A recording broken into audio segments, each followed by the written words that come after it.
What's up, everybody? Welcome to the live stream. We are not going to be doing Nighthold today just because it is completely broken. So we're doing 5-man dungeons instead. We're doing Mythic Pluses. I know there's a few new ones, so I'm going to be trying to do those exclusively.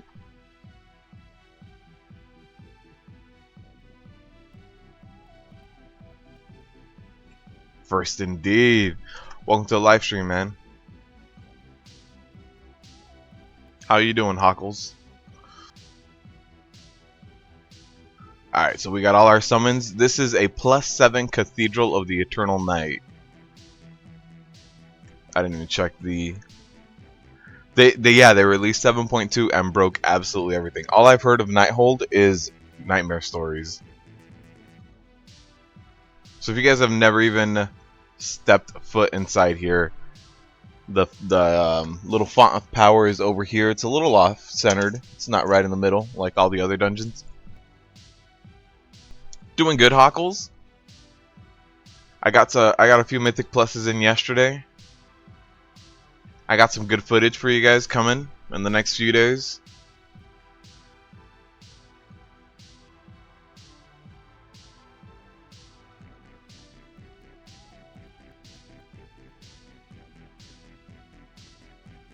So we're going to be doing a +7 Cathedral right now. That's what we're starting off with.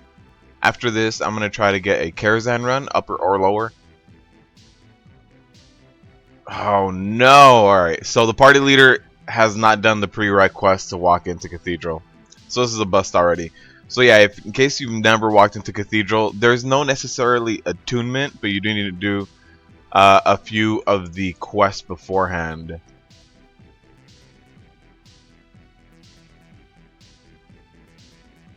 So that's a bit of a bust. Let's try to find a group. Let's see if there's a Cathedral group already. +2 or +3. See if there's a Karazhan group. +5 Kara.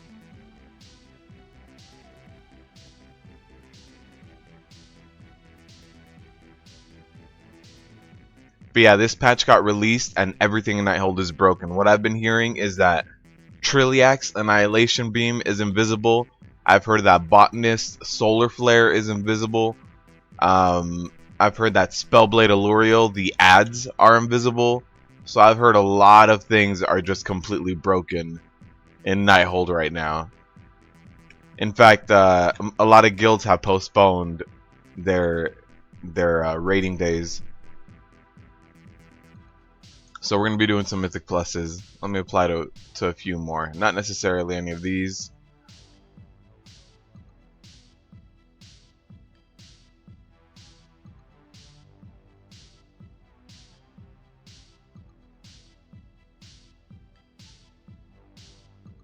There's a +7. I'll try to do at least +7s for you guys, so we can see some of this stuff.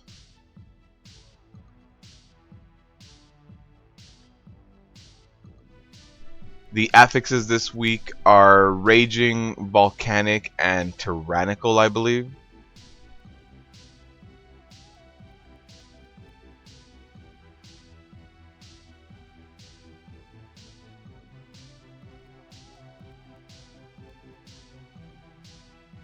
So we did join a +7 Cathedral group right now, so hopefully comes up relatively quick. There's 2 people in here.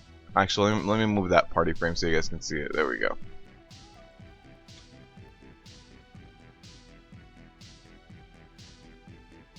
Oh, here's a rare spawn of the Broken Shore. Also, if you guys haven't been out to the Broken Shore, the questing is actually pretty cool out here.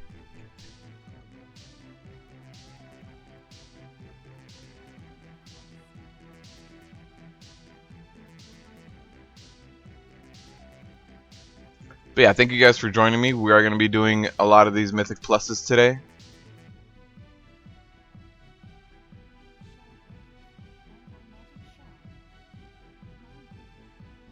Oh, what's up, Kegger? Oh, you guys were actually able to down some stuff? Okay. Yeah, Kegger, I had someone, I had a buddy of mine in there. He said that Botanist was a complete mess, and he also said that Spellblade, some of the frost ads aren't visible. That it's like a 50-50 shot of which ones are going to be visible or not. They might be hotfixed already. The hotfixes might be live. I didn't check this morning. I am eye level 899 equipped right now. 901 in my bags.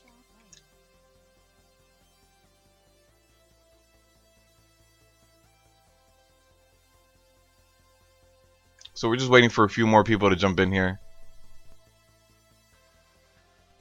And I did also get my Nightbane mount finally. Took a while.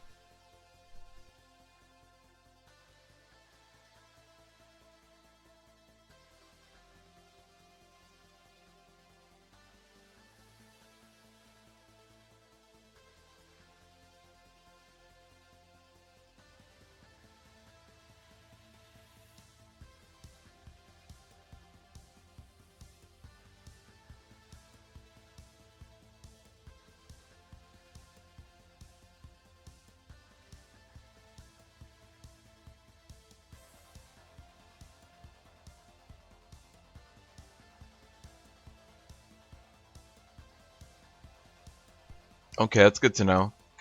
So I can get some Nighthold in. Yeah, the only thing I had heard yesterday was that it was a complete nightmare, and you didn't want to be in there. So that's good to know. We can actually get that done.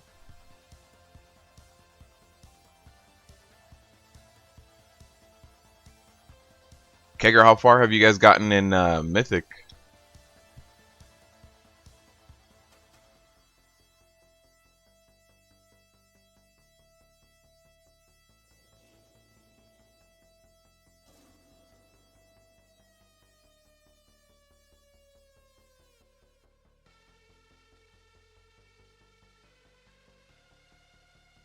We are waiting on a healer and a DPSer. One of the DPSers, we'll pick someone up right now. We're just waiting to see if we have a Luster or if we need to pick up someone with Lust as well. And then we'll pick up a healer and we'll be good to go on this +7. There are a few people waiting in queue.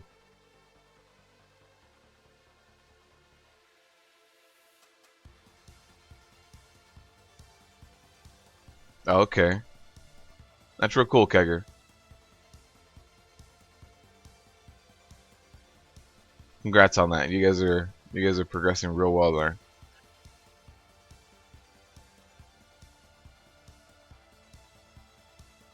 Just looking for a healer at this point. Once a healer joins in, we'll run right in there.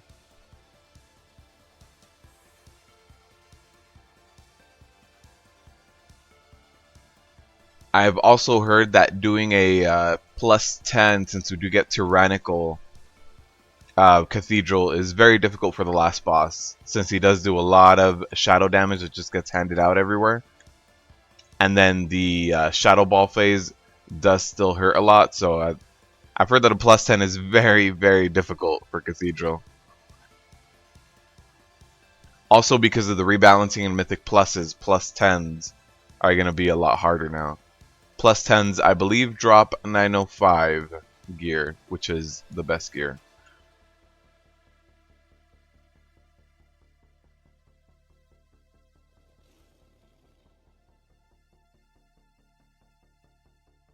But if there's any particular Mythic Plus you guys want to see right now, you guys can let me know.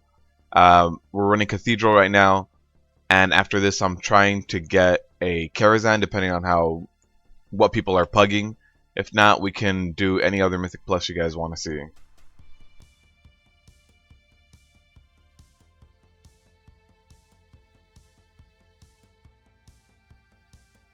And also, I will be dropping my Cathedral boss guide later today, and then my Karazhan pull guide that will be dropping later this week as well.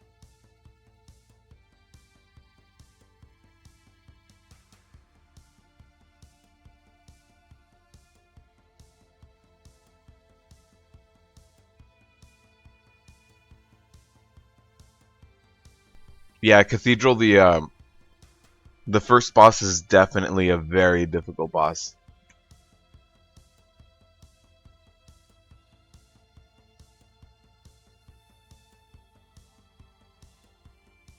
I completely agree with that. That first boss, if everyone isn't on it with the ads, and even then, if you have like a melee heavy group with those ads, it's very difficult for your melee to split up and DPS the right ads.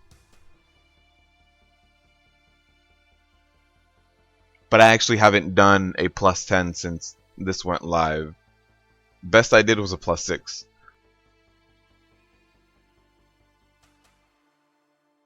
All right, so apparently the the leader dropped. We're off to a good start today.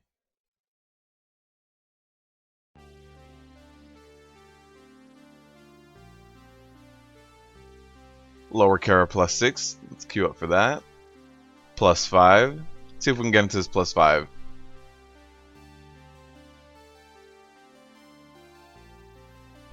All right, lower Kara +6. They have a healer. They have DPSers. Let's get out of here.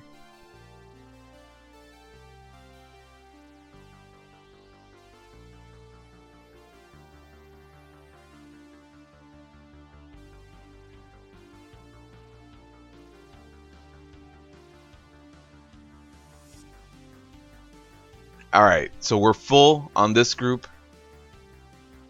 I believe we're doing upper Kara.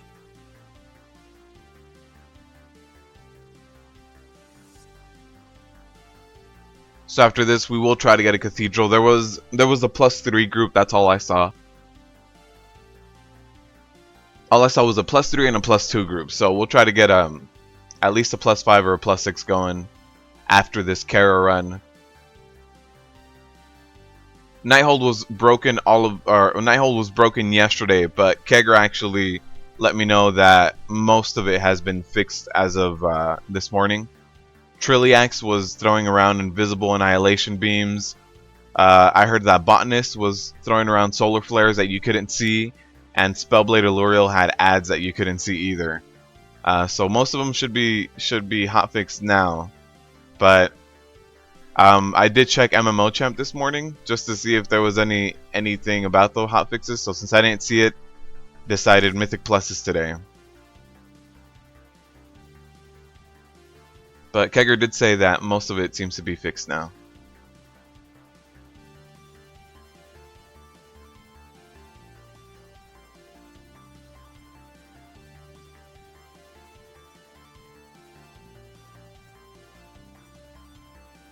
Yeah, hopefully they fixed the artifact power as well. I know yesterday, if you did something like Halls of Valor, it was the same artifact power as doing a very, very quick dungeon like a Court of Stars or something. So hopefully they fix that as well.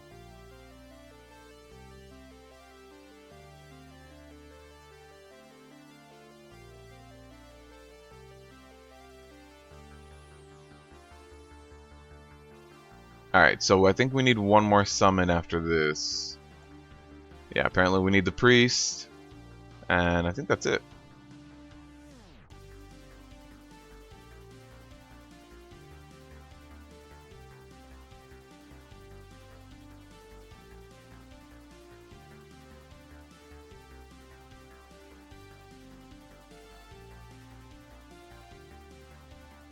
Yeah, yesterday's patch was a little bit rough. The 7.2 content was good to go though. But alright, yeah, as soon as our Keystone holder gets in here, we'll be ready to go.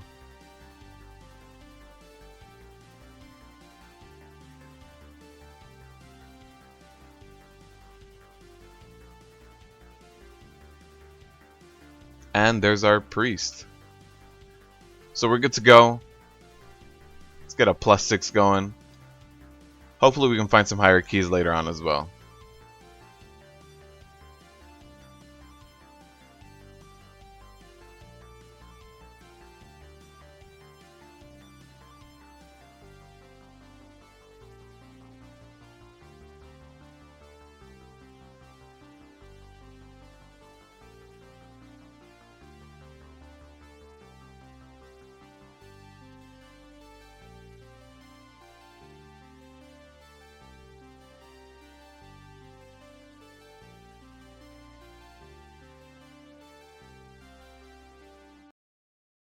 Also, I hadn't completed my Suramar quest line, so now that we have such a high artifact knowledge, getting items like this, 1.2 mil artifact power when I use it. That's ridiculous on one item.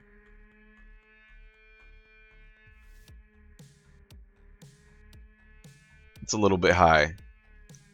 All right, let's get this going. These runs are kind of like Nightbane runs. I like them.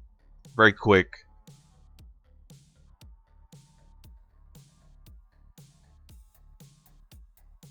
Very quick. A lot of kiting.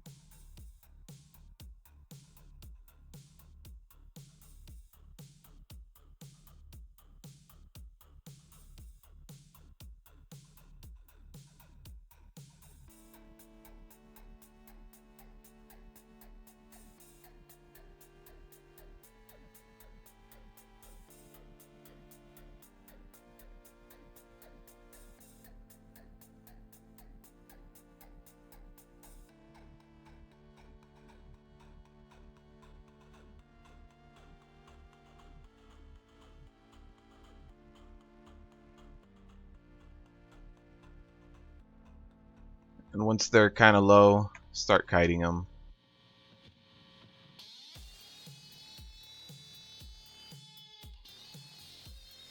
Oh no! Our healer went down. I gotta slow it down.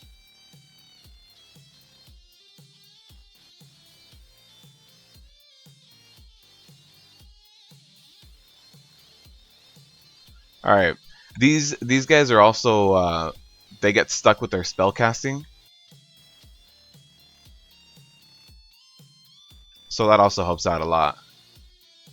But kiting them will definitely help. But yeah, this cast right here, also standing in any of that will result in you just getting slapped.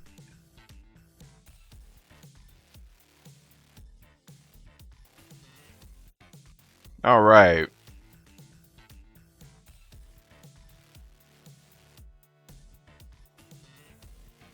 So after this, I'm going to stun them and snare them and then just start the opera event.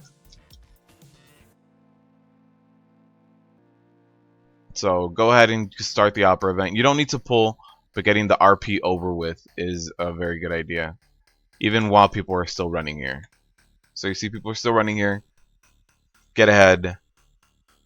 Rob, I heard that actually Kegger came in here in the chat and he said that some of the hotfixes or most of them should be live.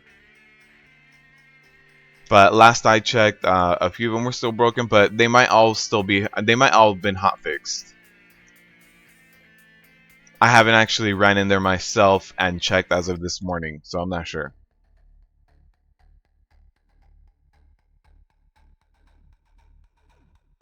But I know for sure it was broken yesterday.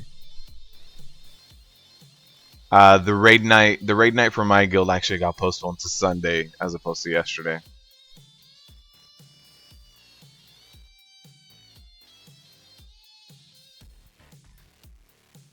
But we are doing a +6 lower Kara right now.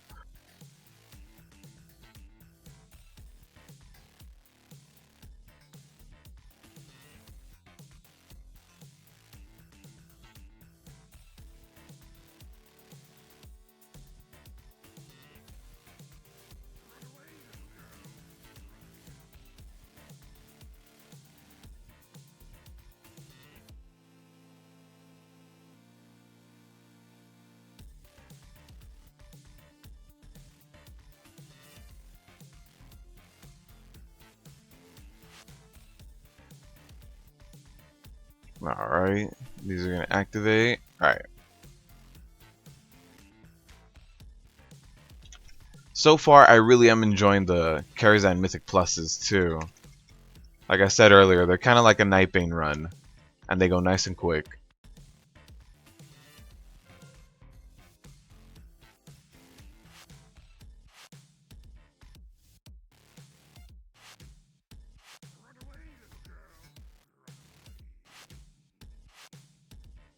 Alright. And then for this pull, what I like to do is run through and run around this corner.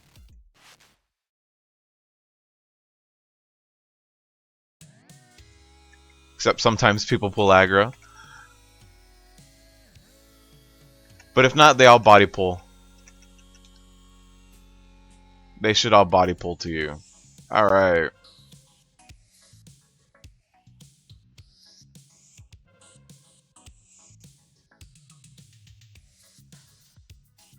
Also, with raging, you gotta be careful when there's so many people chasing you.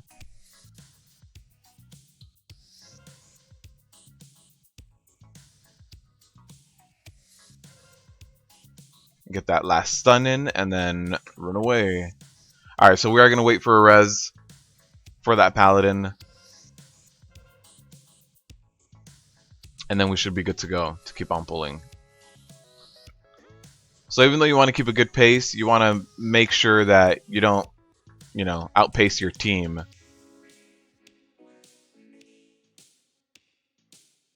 With these ads, I like to pull only these female singers first.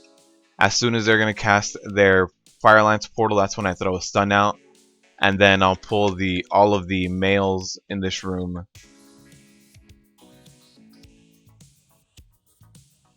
by themselves. And these patrons require no stuns. It's fine, just DPS them how they are. But I save my stuns for every single singer group. Just because that Fire Lance portal can mess you up. It's a lot of AoE. And then kite them with that raging. Alright.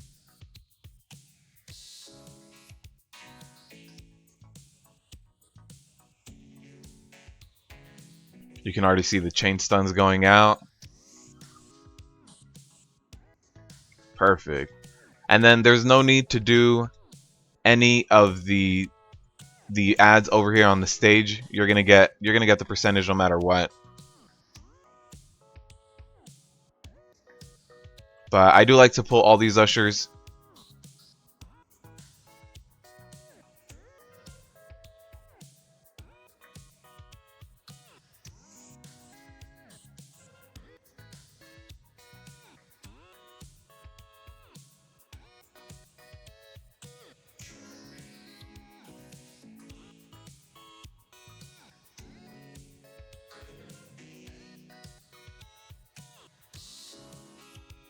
Oh, a lot of people got hit by that flashlight.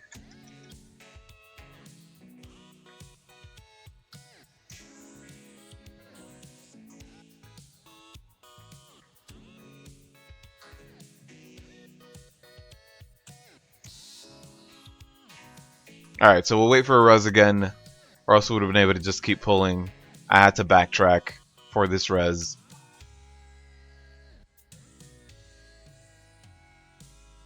Alright. And you do pull this group. It's a bunch of normals. They're not elite or anything. And besides that, you can actually get away with only pulling this elite.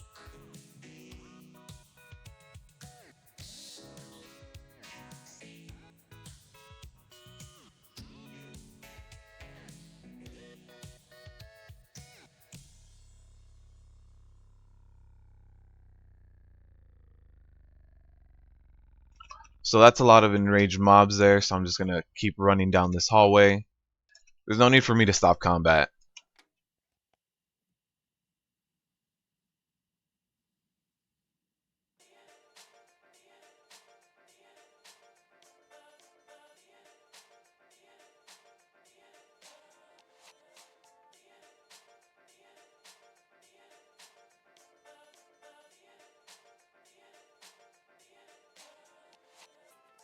Alright, so let's get a stun in again. What's up, Sad? How you doing today? Alright. Our healer did go down, but we do have a lot of paladins, so we're good. How you doing, Sad? Doing good today?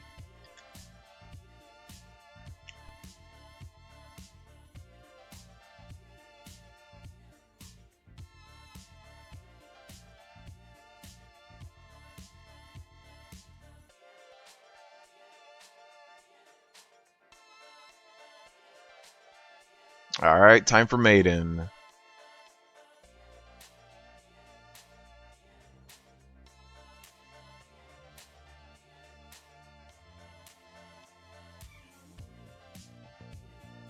And what I like about Kara, this 5-man, is that none of the mechanics are different. So every boss fight that you know, still the same boss fight.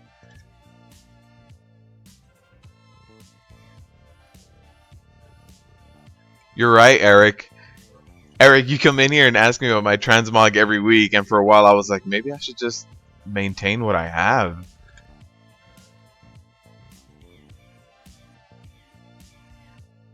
And I haven't transmog farmed in like 2 weeks.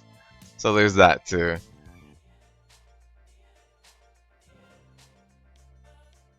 But yeah, for a while I was like, man, I get asked about my transmog every week. Maybe I should stop doing that. Maybe I transmog too often. Is there such a thing as transmogging too often?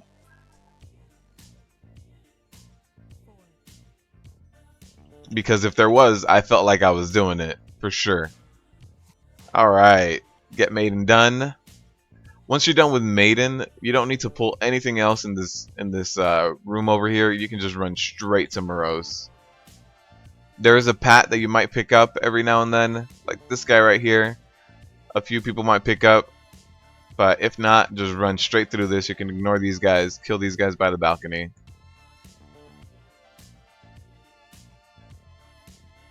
They're non-elite, so should be fine. No need to CC or run away or anything. And then jump down. And then just like the previous pack, most of these are non-elites. You get these wardens and the skeletal servants that are elites, so you gotta be careful with that. Also, don't stay in range of those explosions. If you get that explosion, do everyone a favor and just run out. Also, the new tab targeting system. Oh man, it's just how it used to be. Thank God for that. It's a good tab targeting system again. I can actually target things I want.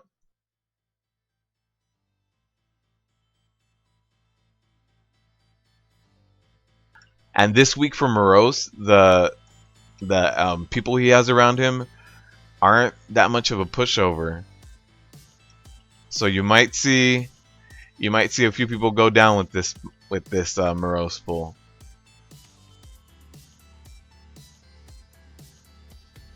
You can CC if you are trying to keep your timer going. You probably aren't going to, but we'll see if this group wants to CC.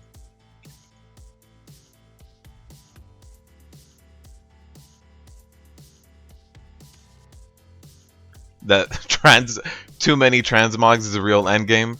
Actually, I haven't even seen the new transmog system since yesterday went live with the set collector. I need to do that. I need to take a look at that. So let's ask if they want to CC anything. They're probably going to want to CC the healer or who is it? Dragus, I think it is. Robin Dragus. So we have 2 minutes down on Lust, or 45 seconds. Alright, so we're going to wait for this Lust. Waiting a few seconds. But one of these ads, and I don't know if it's Darius or Druger, they do a giant like patch on the ground like an avalanche wave. Oh man, that thing's gonna wreck your face. But we are just gonna wait for this. So as soon as I run in there, I pop demoralizing shout for all of my group to be able to survive. So that reduces 20% damage of that mob for everyone. I keep targeting this healer because Millstripe, she does a mana drain, which makes your healer go instantly. So keeping a kick on her is going to be essential. And yeah, everything else just kind of goes down. All right, pulling.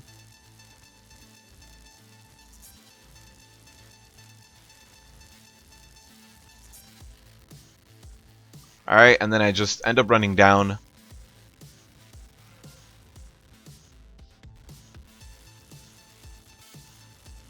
So once Millstripe is down, everything else should go down relatively easily.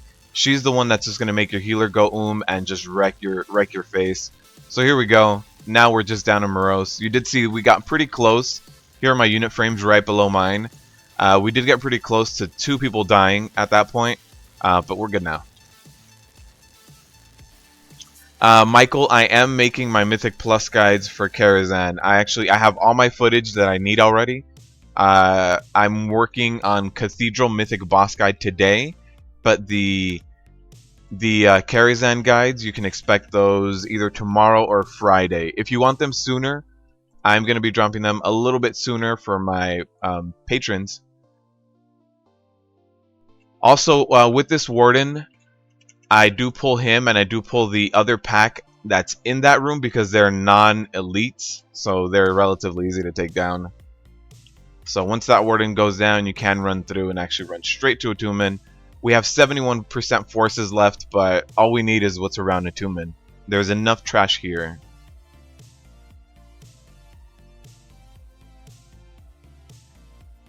So pull a bit of this trash. There's no need to go crazy and pull all of it. If you're running a low level Mythic Plus and you're just doing it to level up, if you pull Attunement, all of his trash pulls with him. So you can actually do that, and we've done that a few times. I've done that a few times where I just pull Attunement and all the trash pulls with him. But what I like to do is keep the pulls going and keep an eye on these stable hands. I like to have one or two of them in a pull at max. So once this guy goes down, once the stable hand goes down, then here it is. His healing touch is just on cooldown now. I'll keep pulling.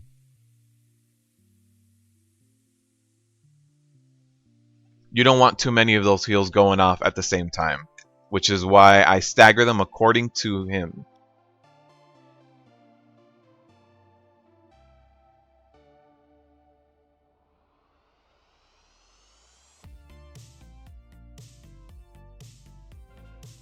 And there it is. Make sure you get that interrupt off. That's just, it's going to set you back a lot. It won't wipe you, but it'll set you back a lot if you let him get those heals off.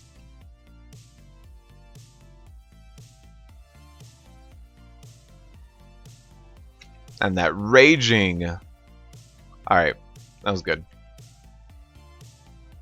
I also make sure I have cooldowns up if I'm doing big pulls like that.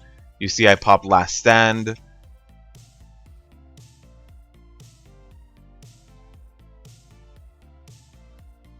And I do like this updated graphics for the Searing Brand here. Oh man. Searing Brand was like a guessing game before. You just had to run away, but never really sure exactly how it affected you.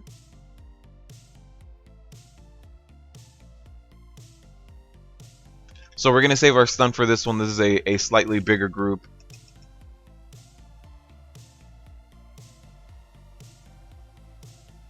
And try to get some kiting going. Although not every mob here can be kited.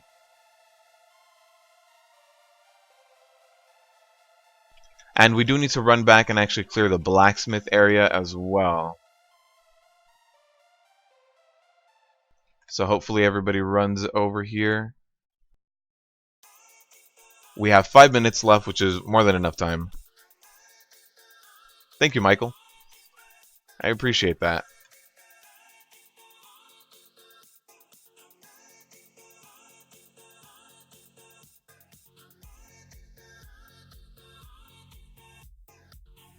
Of course, I'm going to be saving my stun again for this. These guys do hit a lot harder than some of these other mobs. So there's the stun and the running for my life. Alright, one mob left. You can run in there. And one pull left.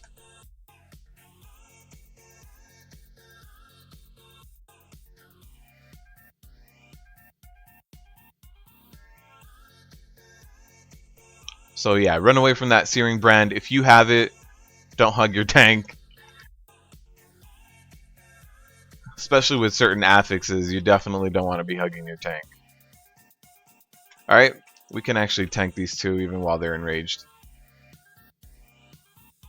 And let's wait for everybody to be topped off and then get a pull going. 4 minutes left and all we have is Nightbane. Our enemy forces are complete.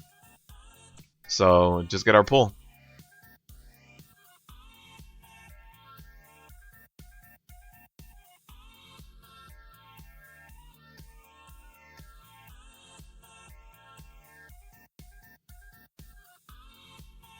Again, face this guy away from the group. He's going to do a Mortal Strike, and that's going to cleave everybody. So there's Immortal Strike. And up next is the reason why everybody needs to stack. So pull them a little bit closer. Everybody should be hugging you. Alright. I only got a few people to hug me, but we're good.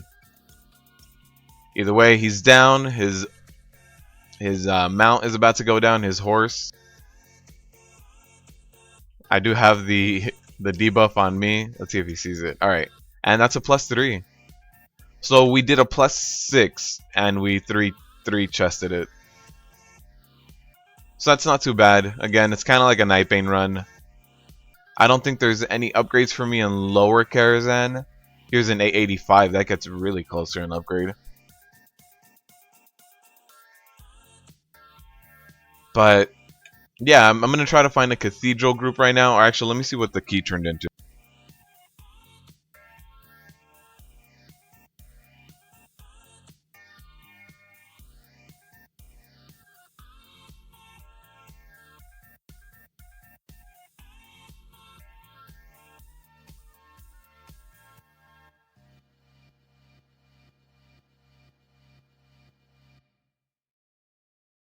Alright, so we'll actually try to find another Kara group or a Cathedral group, an Upper Kara or a Cathedral group.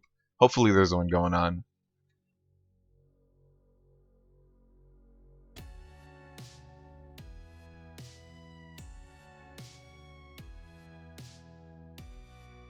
Alright, so let's try to find Cathedral. There's a +4 going on.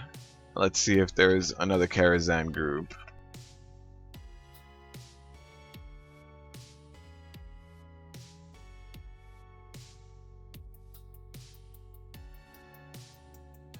I don't see any upper Kara groups. No, just one group trying to carry other people.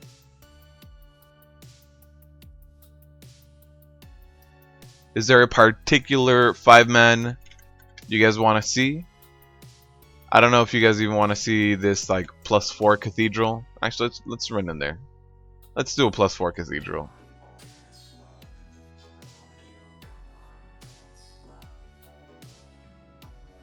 Start flying over the broken shore.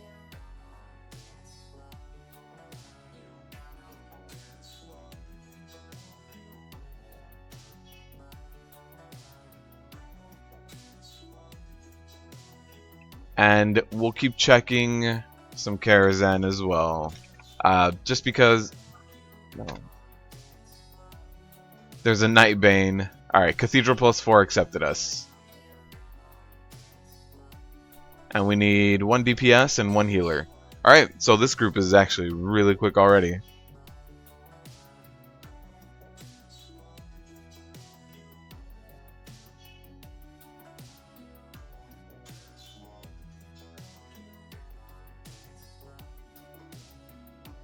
Alright, this group art is already full, so let's run over to the stone. There's no easy way to get to the stone, unfortunately. You do have to run there. So I like to fly here to Vengeance Point and run it on over.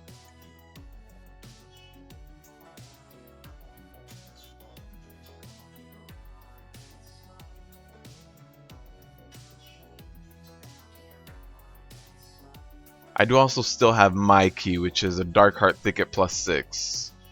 But Cathedral +4, the first boss might give us a few issues. We might like wipe once on that boss, just because if people don't run away from the lashers, you just get a ton of explosions.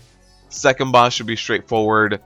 Third boss, if someone stands in the Aegis the whole time, they're just gonna nullify it, cancel it out, and we're not gonna have it. We all get one shot. And fourth boss, I've seen a lot of wipes in as well. So yeah, just run over to the stone. You have to run through this area in front of the Tomb of Sargeras, which has a bunch of elite mobs. Once you run through that, out here to the left is the stone. And this is going to be the stone for both Cathedral and for the Sargeras raid. So when Tomb of Sargeras raid is released, it'll be right there. But that's a few months away. We get Nighthold for now. Which actually, I really like Nighthold. Except for Star. Not Star.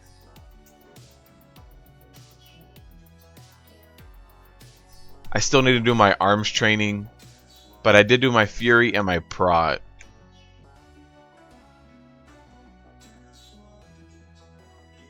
Oh, I think they fixed the artifact power thing. Huh. Let's see how much closer we can get. For 17 mil needed.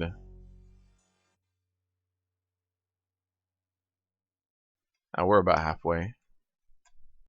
A little bit closer than halfway. All right, let's get some summons in. +4 Cathedral. In case you guys haven't walked in there yet, you guys will be able to see it right now.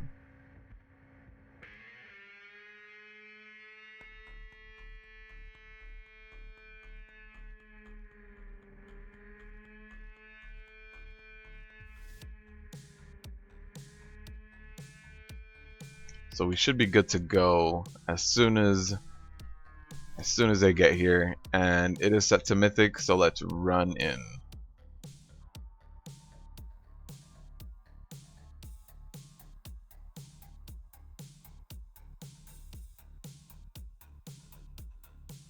Cathedral, Morose defeated. Alright. A little glitchy here. Blizzard.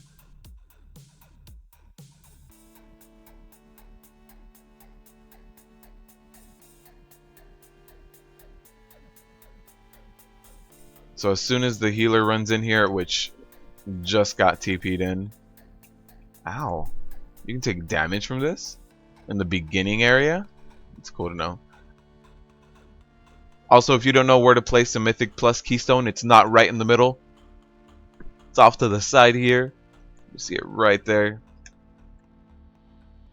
For some reason, I decided to not place this one right in the middle. They just decided to hide it in the corner.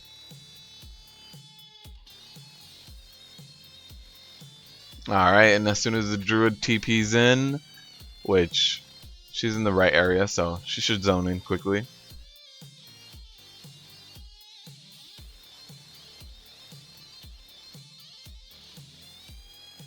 I am also running Devastator now for all you prot warriors out there.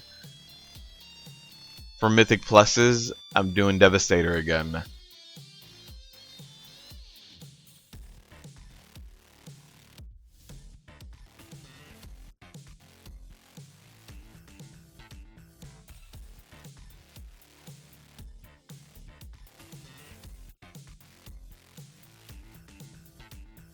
Alright, so we should be good to go. Everybody's here. All my party frames are lit up. Thomas, I am using OBS for broadcasting, yes. Specifically, I'm using OBS 64-bit, but yeah, OBS. Alright, so everybody's here. Should get this under gun.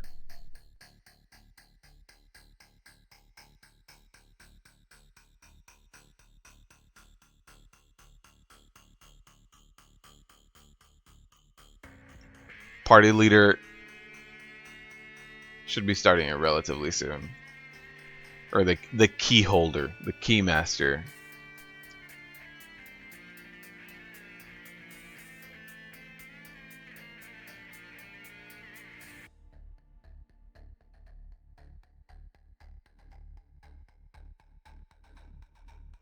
So yeah, after this cathedral, we did lower. We're doing cathedral right now.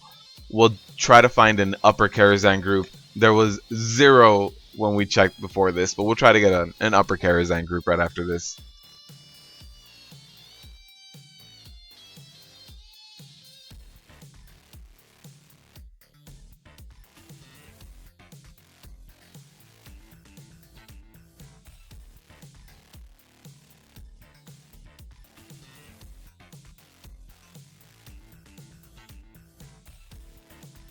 But yeah, and one thing to know, as soon as you run in, you do get some immediate aggro from these two mobs right here. So they don't exist when you run in, and actually the first time I was in here, I walked right past them.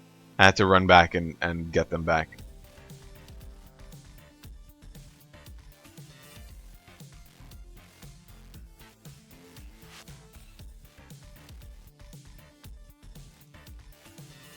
Alright, so let's go ahead, run up here.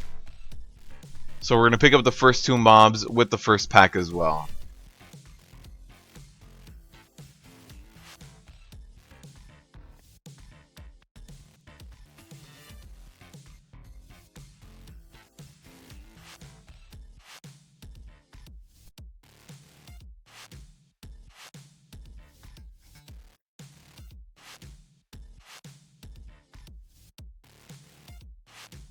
So we do have raging, so let's go ahead and start kiting these guys.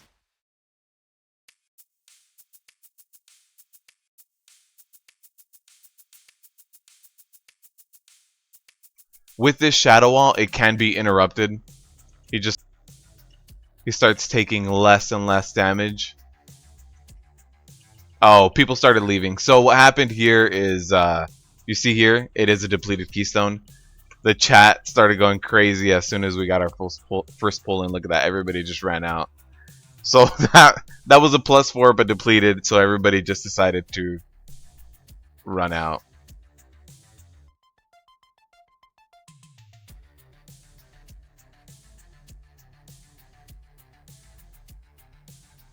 Alright, so that was a bust. That leader didn't say that it was depleted. So let's try to see if there's anyone else with a keystone or a Karazhan. We did almost go down to that pull. Upper Kara +2. Just so that we can see it. Yeah, just so that we can see it, let's just run in here. So I'll try to get another cathedral group. You guys saw right now I searched for one. There was only one group.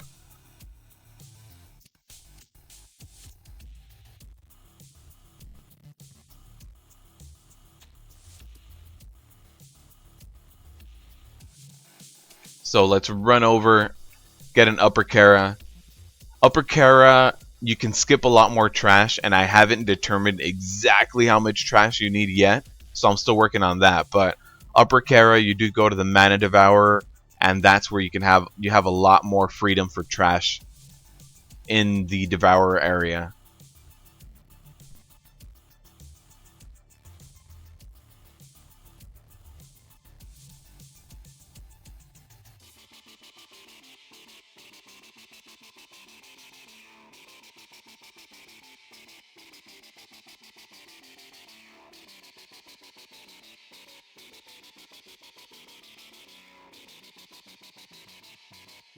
But yeah, there's a lot of trash in that specific area. And then there's right after you defeat Mana Devourer, there's a bit more. So I need to find out exactly how much is needed to prioritize it. And Upper Kara actually does have some good rewards for me as well. So that's nice. And I'm not sure if you can get the Atumen mount from Lower Kara. I don't know if the same loot table applies. Because if you look at the dungeon journal, there's no separation between regular Kara and Upper and Lower Kara. What's up, D-Clay? Welcome to the live stream, D-Clay. How you been? So I don't think everybody else is here. There's one other person around here. Hopefully they can help me summon the last two.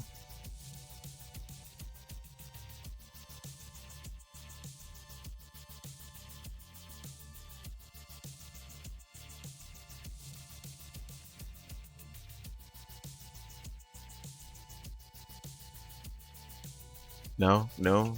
Let's see. Help summons.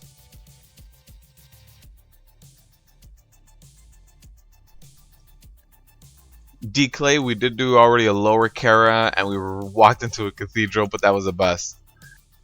We're going to be doing Cathedral again as soon as we can find a key for it. And this is Upper Kara, so we should be fine. Unless we find a high key, but so far we haven't been able to find any high keys. Alright, let's get some summons going.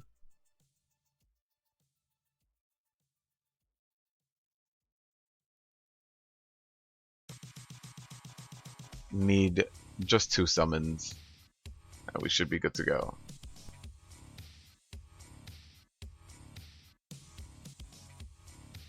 Alright, I think everybody's here.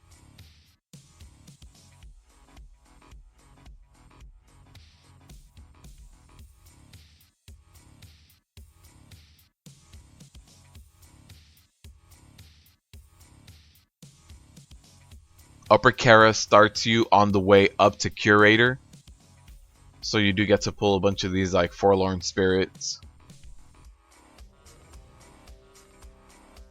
Ready, check. Just go ahead and do it.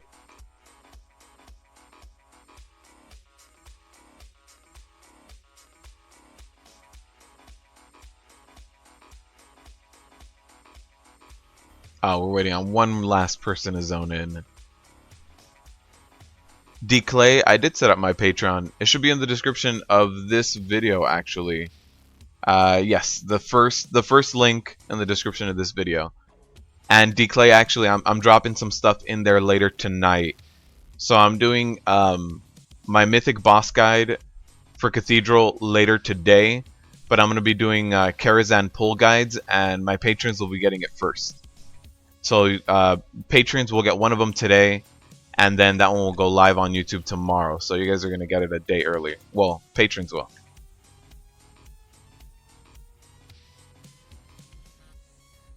Alright, so one thing that you can do with these pulls, as long as you don't have skittish, that is just start kiting them. They might start casting, they might start doing all sorts of funky things, but you should be fine. With those, see with that cast, it's not going to affect you unless you're in the AoE, so your DPS should be able to catch up just fine. I almost failed to do that. So you see here, I can even maintain this, but you can actually just keep on running through. And specifically, just because this is a +2, and I do happen to be overgeared for it, we can just keep pulling.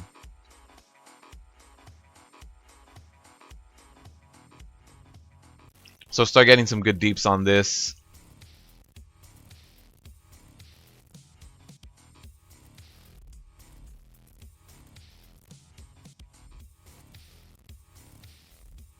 And again, there's no need to pull both of the damage golems. You just need to pull one side, and that's it. These damage golems do take a lot more to take down since they have that big AoE. It's just not worth it.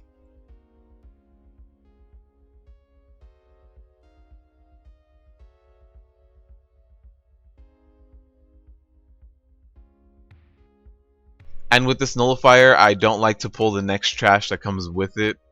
I just like to pull only him, since he can do a lot of damage in higher Mythic Plus levels.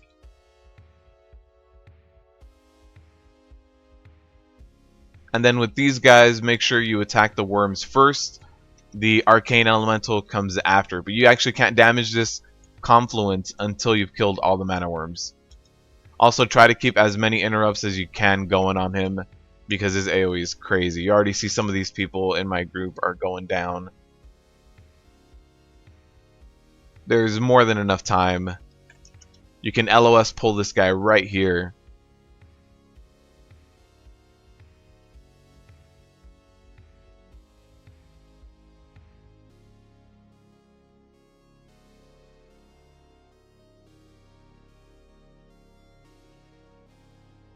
So I'm going to go ahead and pull the furthest guy, just to give us more room to move around, more wiggle room.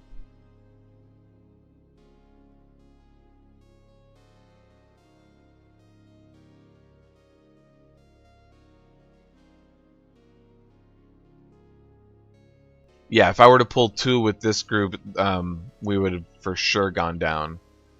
So let's go ahead and pull the last one. Run it back. LOS it. They're already cleaving. Alright. And we'll wait for Curator to come back. Get a time warp going when he's up. There is mob health scaling in Mythic Plus. For sure. Although for Karazhan, I'm not sure how it's done. Just because Return to Karazhan, the complete 5-man is supposed to be like a Mythic +2, +3. So I've noticed that a Mythic +2 is actually even easier than regular Return to Karazhan. Just because they did want to keep the difficulty up in Return. So your mileage may vary. I haven't actually compared exact numbers yet. But I know that Return to Karazhan was supposed to be a little bit more difficult, and a +2 is supposed to be easier. So there might be some funky scaling with that. Like you see, Curator's already at 40%. We're nowhere near an Evocate right now.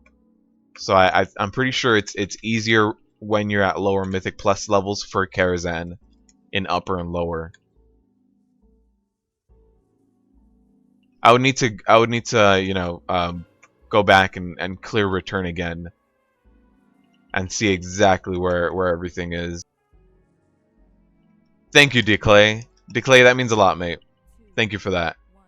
So we do have our evocation right now. Just nuke him, last few percentage, and run over to Mana Devour.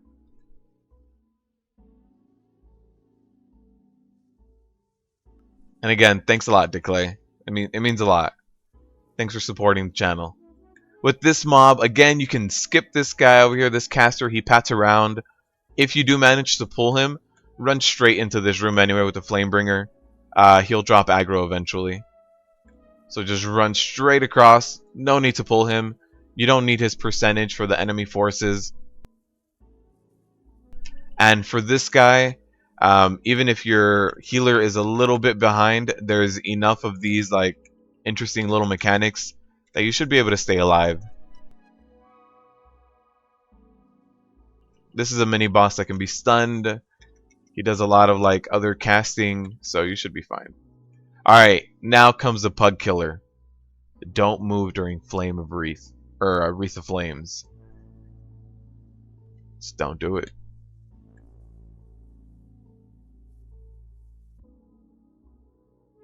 Thank you, Thomas. You have a good one. Alright, everybody did run up. Let's get this done. You do want to keep Frostbite interrupted. And I do toss up a Spell Reflect whenever I think Piercing Missiles is going to come up. It's not guaranteed that Piercing Missiles, that there's no set rotation for his spells. But if you manage to Spell Reflect his Piercing Missiles, it is like an interrupt. He does just stop casting it. And Piercing Missiles is what's really going to mess you up as a tank. Piercing Missiles will just destroy you if you're not ready for it. Alright, so Ceaseless Winter, keep running, keep jumping, keep doing stuff, or else you'll start taking more and more damage.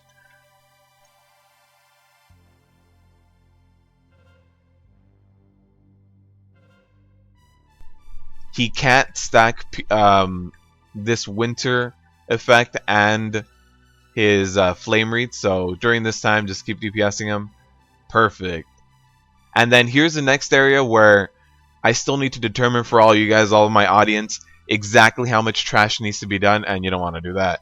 I hate that glitch that you can actually take damage and step on a ledge. So right before Mana Devourer, there's a lot of trash right before, and there's a lot of trash right after. But if you kill Mana Devourer without killing the trash before, it's hard to go back to it. You can, but it's difficult to. So I need to determine exactly how much trash is needed, just so that we can all do optimized runs. Yesterday I cleared it all, and clearing all of the trash is too much. So we'll see. I'll skip like 2 mobs today and see how that goes. Oh, it's happened to me very, very few times. But yeah, I hate it when it happens. I'm just gonna go ahead and eat real quick. Hopefully the healer throws out a heal on me as well. Yeah, that hitting that tiny little ledge is frustrating. So let's pull some of this trash.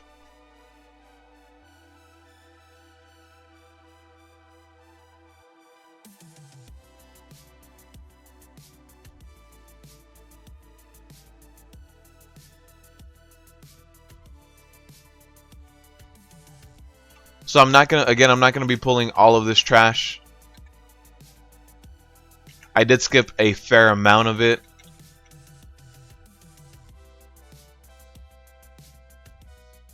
I did skip all the stuff that's back there, which I believe is 3 or 4 mobs.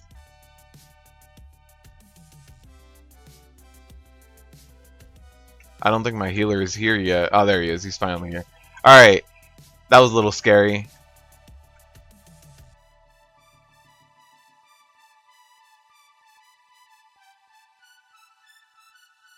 Alright, so let's go ahead and pull the boss, see how this goes now. Somebody here did mention that we don't need this, so we'll see how much percentage we get. Luis Castillo, welcome to the live stream, man. Nighthold was broken all of yesterday. I didn't check this morning. Keggernaut, if you guys remember him from the interview I did, he did hop in the stream and say that most of it is hotfixed at this point. But Trilliax was doing invisible annihilation beams that were just, one-shotting people. Spellblade Alluriel was summoning invisible ads, like half of them were invisible, half of them were not. And Botanist was doing like invisible solar flares and stuff. So since I wasn't sure if it was fixed or not, I went ahead and just skipped it. I didn't want to be in Nighthold if it was that broken.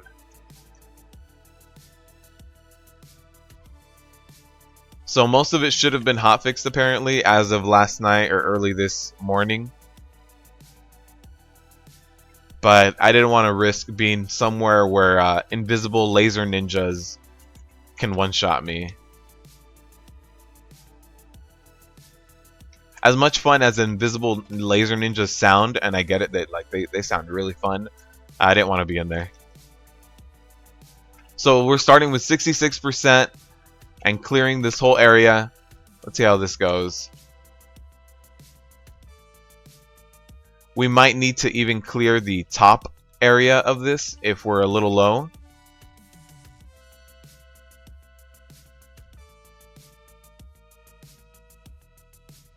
But this might be enough. We do have two individual mob pulls right before we get to chess. Oh, there we go. So we might not need to clear any of that trash before Mana Devourer. That's good to know.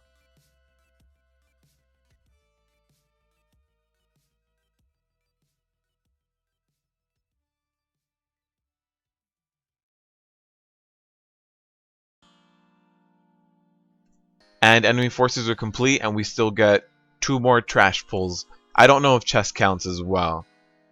So I'm still working this out for you guys so that we can all get, the best optimized pulls.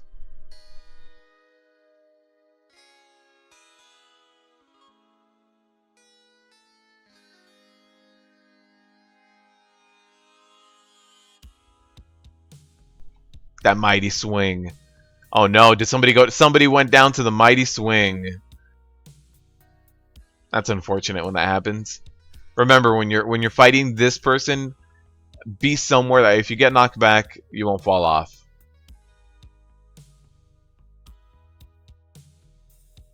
And then I hate this guy summoning the bombs that'll get you. The tank weapon. So Luis, I had a few extra points. I wasn't completely maxed out. I didn't have 54 when this patch hit, but I'll show you right now. So what I did is, hold on, let me get into where chess is first. So what I did is I got 1 protection because that damage, armor, and stamina is huge. I got 1 bastion just because the blocking is really good. And then I got another point in Ignore Pain here. Ignore Pain is by far the best thing we have. After Ignore Pain, I'm probably going to go back to this area and try to get my Neltharian's Thunder. Neltharian's Thunder is an insane, insane point. Just reducing a flat amount of percentage damage that someone does to you is very, very good.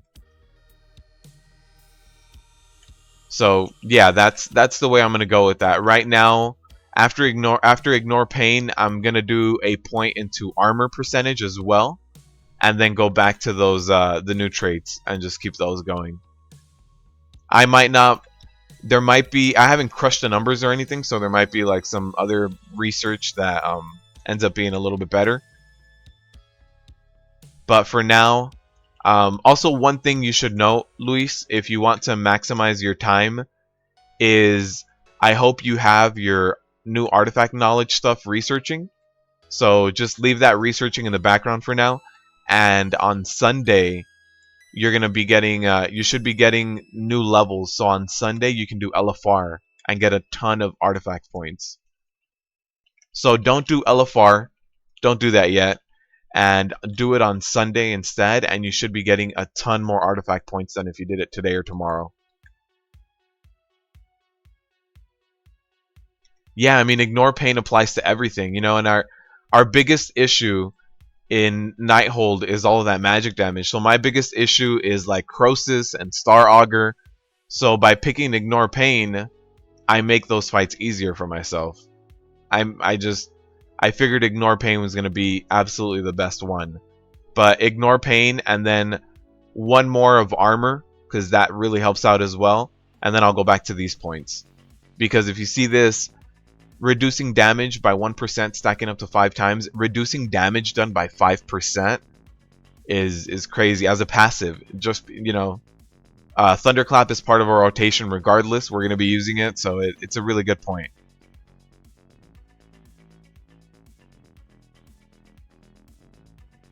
Alright, let's get this last kill going. We have 8 minutes to get this kill. More than enough time. Oh no, that Fell Beam is on me. Reflect the Burning Blast? Nope, not gonna happen. Alright, there's the Demon Portal. Yeah, this guy dies so fast in a lower level Mythic that sometimes he stacks the Demon Portal on the Gaze. It's interesting. The Legendary Shoulders help out with this boss a lot. He gets one Disintegrate off, and then you just heroic leap all the way to him. As a tank, if you have the Legendary Shoulders, I recommend throwing them on just for this guy. Just for this guy in Karazhan. I like to reflect that Burning Blast, just because it does do a decent amount of damage on him. I'll interrupt after, but I like to get a Spell Reflect going on him first. Get some more damage.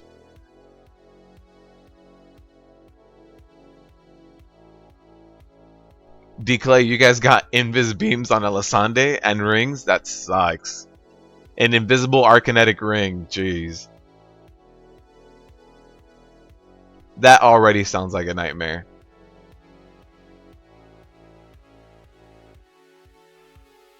That Disintegrate, it's always hard to aim that Disintegrate the right way. See, get that Burning Blast on him, look at that. Yeah, and that Disintegrate, since it targets people, it's always hard for everybody to be in the right place. Oh, there's a Chaotic. Dodge, dodge. So that's a +3. It was a +2 upper, 3 keystone, but now we know that we don't need to pull any of that trash right before Mana Devourer, which is very good. So let's try to find the drops in this. The drops in this are so good. If I was gearing up, I'm definitely going to be bringing my healer around here.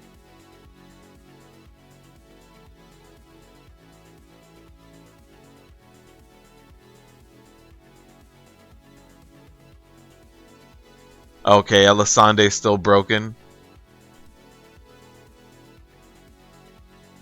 That's...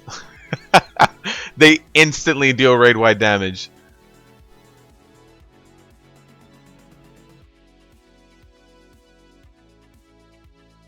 So the keystone of the person in here turned into a cathedral level 5. So I'm trying to convince him that we can all run over there and do cathedral +5. Let's see if they want to.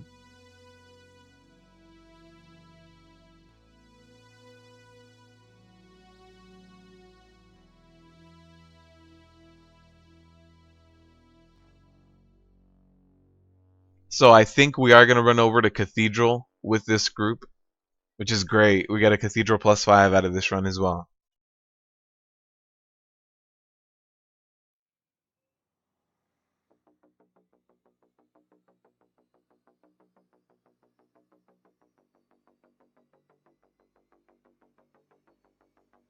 So let's get a repair going before we run in there, just in case.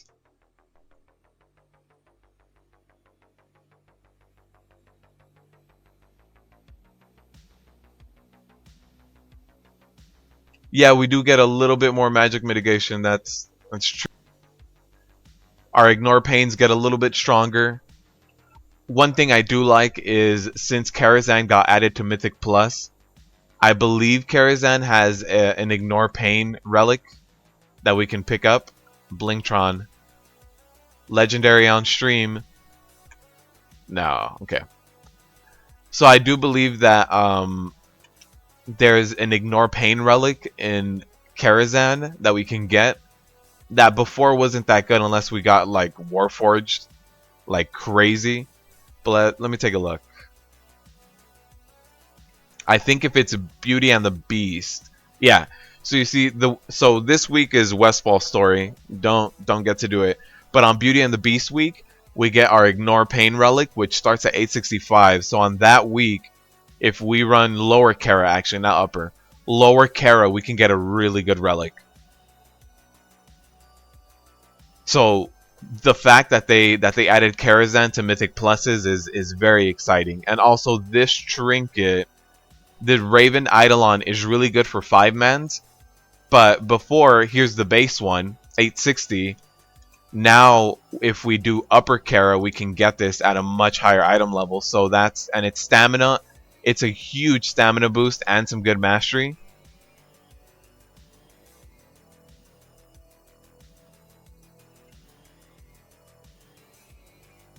So one person did drop, I believe it was our healer. Yeah, our healer dropped. So we're trying to get a healer. But yeah, now that Karazhan got added to Mythic Pluses, I'm excited to get like an item level 900, 905 Raven Eidolon. If I can get this with like even a socket or something, it would be amazing. Amazing for 5-mans. And even for some raids where it's like, I don't know, during Arcane phase of Spellblade when your group is going to be taking a lot of damage, whenever you can kind of hug other people and take some damage for them, this is going to be amazing. So I'm really excited for Kara, for upper and lower Kara, because we're going to get some really good relics, some really good trinkets, and now we can not rely on RNG. We can actually do a +10 and get a lot of really good stuff from it.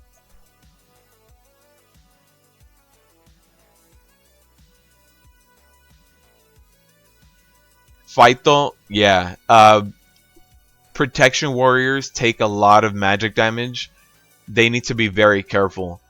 So Fighto, the way I combat that, actually for your guild's warrior tank, are you talking about Nighthold specifically, or anywhere, like any 5-mans or something?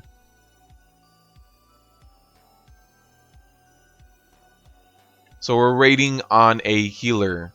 As soon as we get this healer, we got a summon going.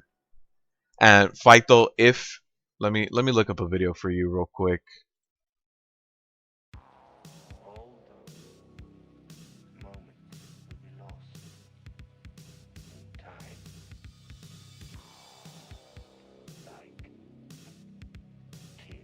Fighto, so I just linked a video for Nighthold specifically.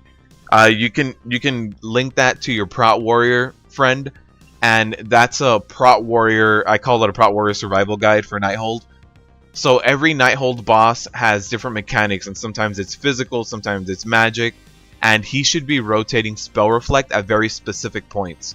So Prot Warriors right now have the unfortunate luck of being very they take a ton of magic damage, but you can mitigate it. We have Spell Reflect, and that helps us a lot with magic damage. However, you need to use it at specific moments, because Spell Reflect doesn't last a long time. It has a long cooldown, so you need to know exactly when to pop Spell Reflect.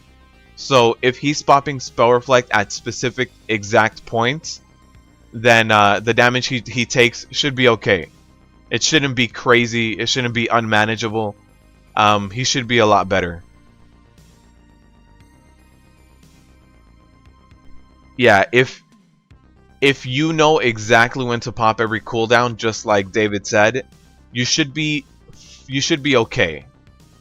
You won't be as good as a druid tank. You won't be as good as you know, some of the other tanks, but you should be okay. You should be healable. Nobody should be like, I can't heal this. He's bound to die. But we're not gonna be the best. But you also, yeah, you need to be aware that you have to pop them at specific points. But it's definitely a possibility for us to tank heroic or mythic Nighthold. Yeah, you can link that video to him, and that video specifically for prot warriors in Nighthold and what to do.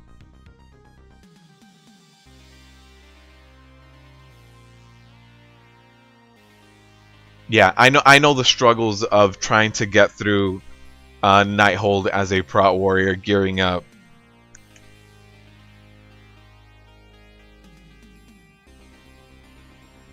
To this day, finding a heroic Nighthold pug that's gonna get Gul'dan down is still difficult. Alright, +5 Cathedral, which means we have Raging here. Let's get this done.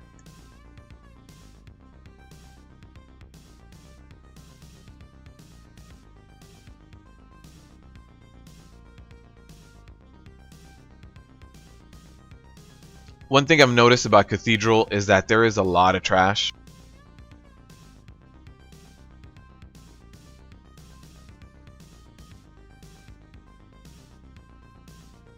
We do get that Shadow Wall again. I'm going to throw a stun out. If you are a DPSer, you do need to interrupt that. One other thing to note is you don't want to get too far ahead. There is another mob that actually comes up behind you here. So let me get a demoralizing shout going. Start getting a little bit of kiting with this raging affix.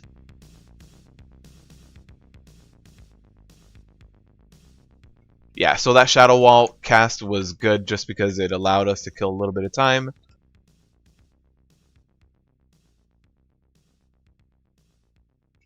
I'm waiting for that bigger ad. Here he is. So be careful with your healers and stuff back here. This bubble gives you increased haste and allows you to do more damage, but it also does damage to you slowly. So be careful. If you stand in there, you can stand in there for a DPS boost, but run out whenever you're getting too low, whenever your healer's not being able to catch up with everything else that's going on. So I'm going to go ahead and get a stun going. One thing to know about Dolzak, he does do that. He aims anywhere else, and he actually throws out that Shadow Wave. This has nothing to do with threat, nothing to do with aggro. He just aims somewhere else and throws out that Shadow Wave. So if he aims at you, move out of the way.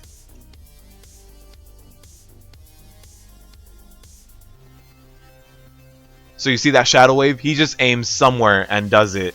And look at that. That is one-shotting our mage. So if he aims at you, run out.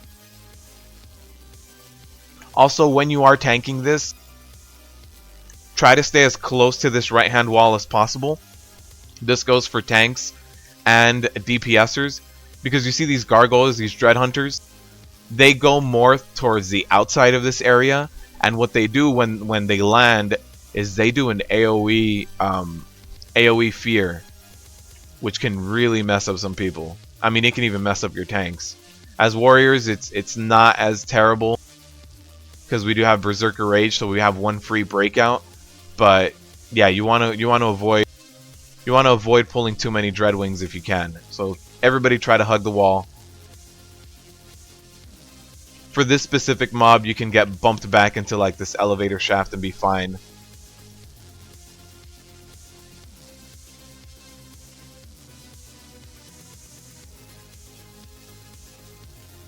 And with Raging, I am going to be able to run back into that area.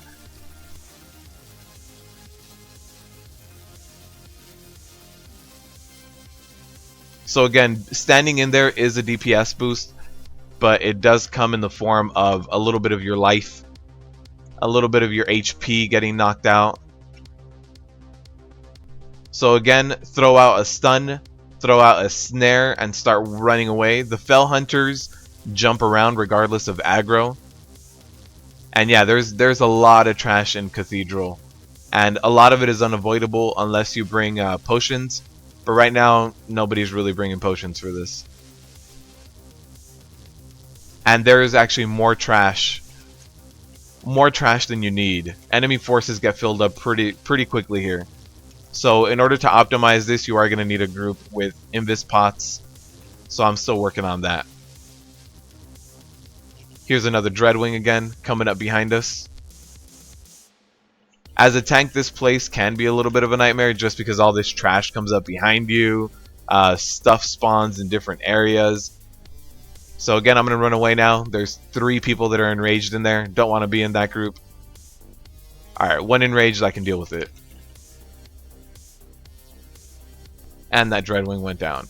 Alright, at this point, we can start climbing our way up. You don't need to pull any more trash. Just climb up. There's a little bit of trash here. This is easy trash to skip if you have like a rogue that can stealth you guys. Anything. This mob is relatively easy to skip. If you don't have any of that, you can't skip it, unfortunately.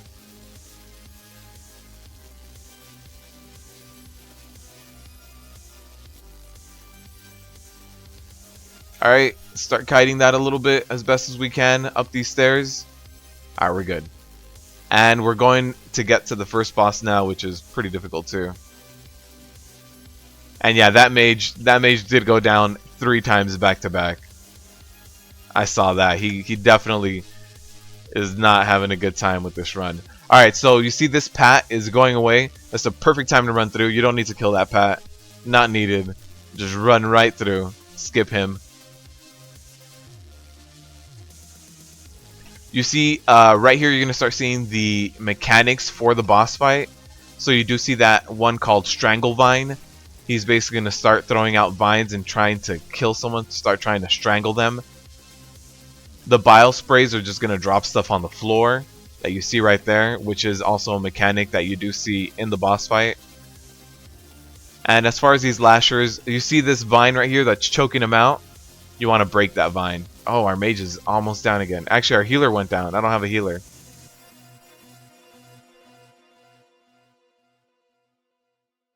You don't want to pull these walkers. It looks like, hey, it's just one walker. I can probably pull it.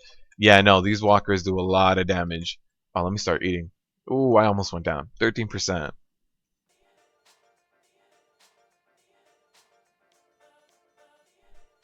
Luis, I don't know what the cap is. I do believe it's 50, but no, not 50. I'm sorry. Right now my artifact knowledge is 38. I mean artifact knowledge 26. It might actually be 50. That lumbering crash you see being cast right there is an AoE that hurts a lot. So avoid it as much as you can. He only casts it if you're in melee. So as a tank, if you don't have skittish, start kiting him. Oh, actually, no, he doesn't cast it only in melee. I thought he did. But as a melee DPSer, you don't want to be in there. Also, I always clear this room right now, just because you might need this room to kite everything. It's a much better idea to kill this whole room. Doesn't take that much longer.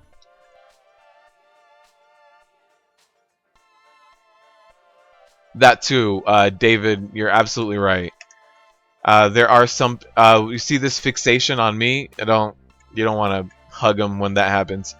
Yeah, when you're wasting rage on Starog or shield blocking, it's gonna hurt you for sure. All right, attempt number 1. So with this boss, if he's gonna cast Lumbering Crash on you as a tank, pop a cooldown. Timber Smash, not Lumbering. So you did see I Demoralizing shouted him right before that. He is gonna keep doing that throughout this whole thing. Be very careful. You see all these ads? If they are staring at you, don't let them touch you. If you're a DPSer, whatever you are, don't let them touch you. So here comes one towards me, the tank right now. I'm going to start trying to kite him. So that ad didn't get to touch me. Perfect. The Succulent Lasher needs to go down next. When the Succulent Lasher casts, if you guys know the snails in EOA, they do a big AoE. Big AoE on the ground. So you see that cast time, big AoE. It hits everybody and it leaves something on the ground. So if you are melee DPSer and you see the Succulent Lasher casting, get away from it. This right here, Secretion, get away from it, and it's gonna drop a pool on the ground. And then now we have everything fixated on us. Don't want that to touch you. One of them got to me. Here's another Timber Smash. You do want to avoid being anywhere near the tank during this. Might be able to solo this. Come on, come on. Solo time. All right. Yeah, so it was just me and I believe the healer up. Yeah. It was just me and the healer. That boss fight can get a little bit difficult if everyone isn't on the same page. Maxi 7.2 is good so far. I really like it. Cathedral, I really like the Karazhan Mythic Plus. That's probably my favorite thing.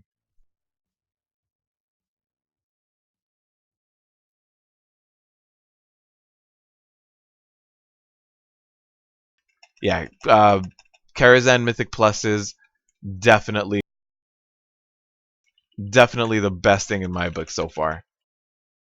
So that was unnecessary. That was a bit of a body pull by someone out here on the side. Again, that lumbering crash is just gonna wreck you if you are a melee. So DPS it until that happens. I'm kiting at this point just because our healer's down. I have no heals. I have nothing. So this lasher, not a big deal. That walker with the crashes, avoid that. So I'm just gonna keep it at a range. That lumbering crash, yep, it still does a ton of damage. Does more if you're in melee.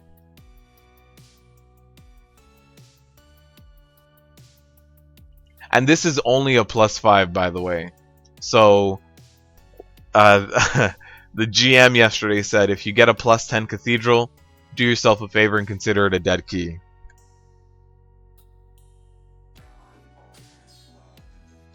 Yeah, David, actually, it was a thread that I recently saw on Reddit that every single level 110 mob, I don't know if you remember, there was all this scaling that happened in Legion.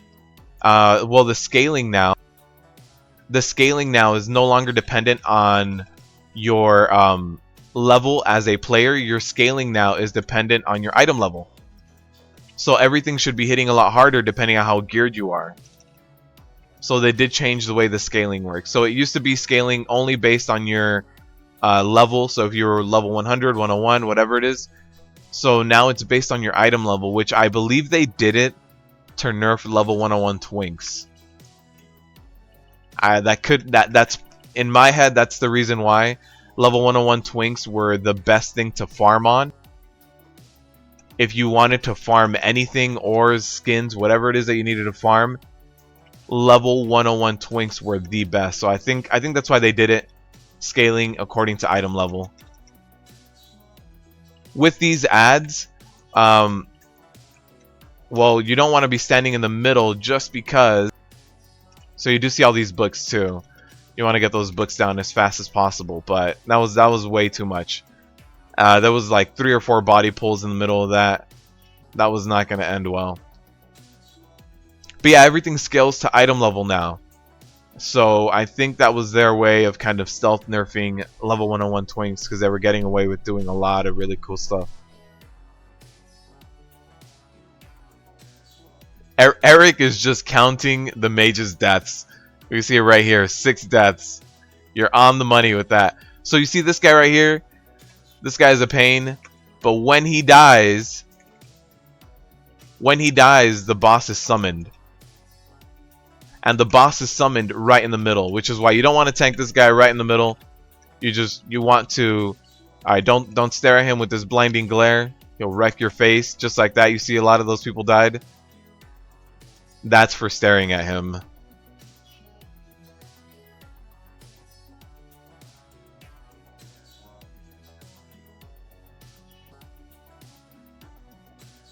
So yeah, if you stare at him, you'll just get one shot.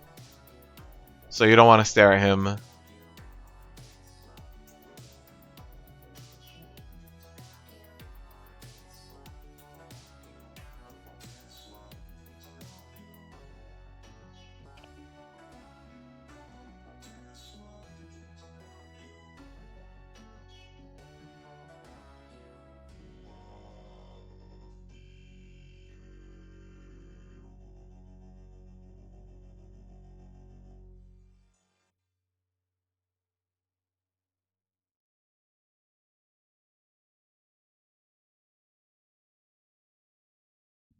So again, blinding glare, don't stare at him.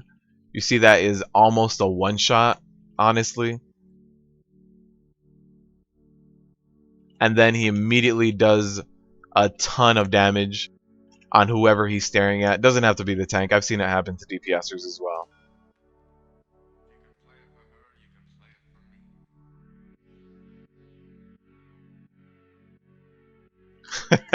Keeping count of the deaths.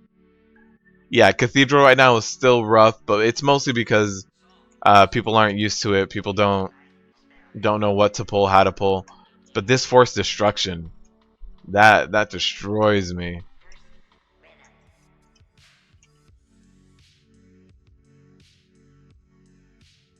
Alright, so the boss spawns in the middle right after he dies. You see that? That's why you don't want to tank in the middle. Tank in the middle, you will go down to that.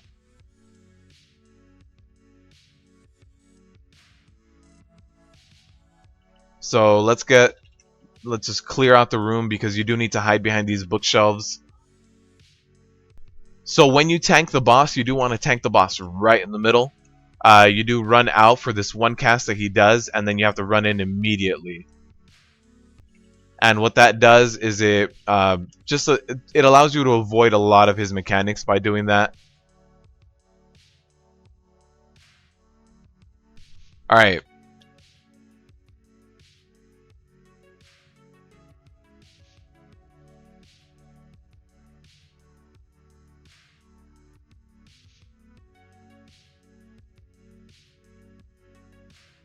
So I am kind of explaining everything.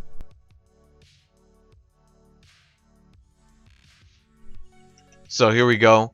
At this point, I don't expect to 3 chests any. So you see that AoE, you run out, immediately run back in. So somebody didn't run out. Eric, you got that counter? I need to see an 8. So the reason you stay in the middle is for that. You see that AoE that swirls around? That only ever gets cast on the outside. So stay in the middle. You see this gaze is on me. You run behind some books. Let him charge. Hit the books. And that's it. Yeah, you have to destroy the books. The books are #1 priority. So you do see this. Run back out again. I guess somebody didn't get to run out. Yeah, he got... You do get slowed by these books. So it's good to note that you do need whatever movement ability you have. Heroic leaps, dashes. Whatever it is you have that helps you move around. Save that. Save that for every single time. So here he is. He's staring this guy. I need to try to kill this book.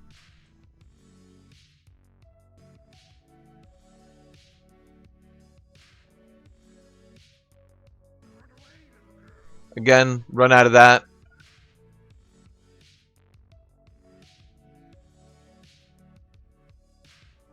Oh, there it is. It went down. That was way too much damage.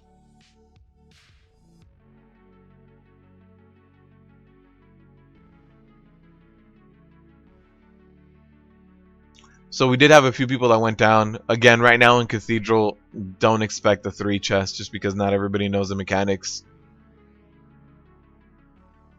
And is it 9? You're right. It's I thought it was 8.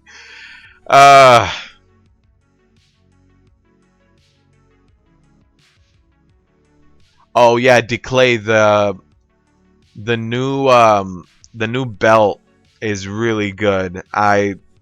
There's the new belt and the old belt. They're both pretty damn good actually.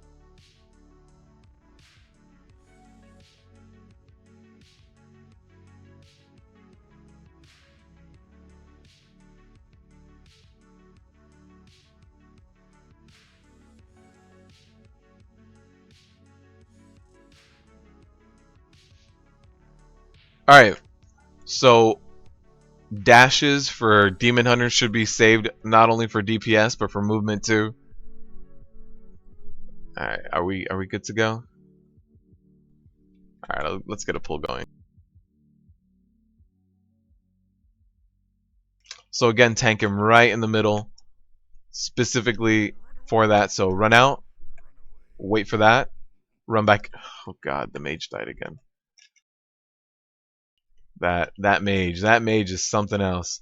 So the reason you stay in the middle is to avoid that.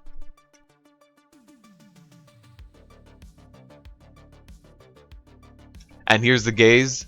So again, he's got to run behind something. Don't stand in front of this boss. He's not like the Black Root Cold one. So what I'm going to do is I'm going to try to move that. No, he casts it immediately after, so it's hard to say that you're going to be able to move the boss.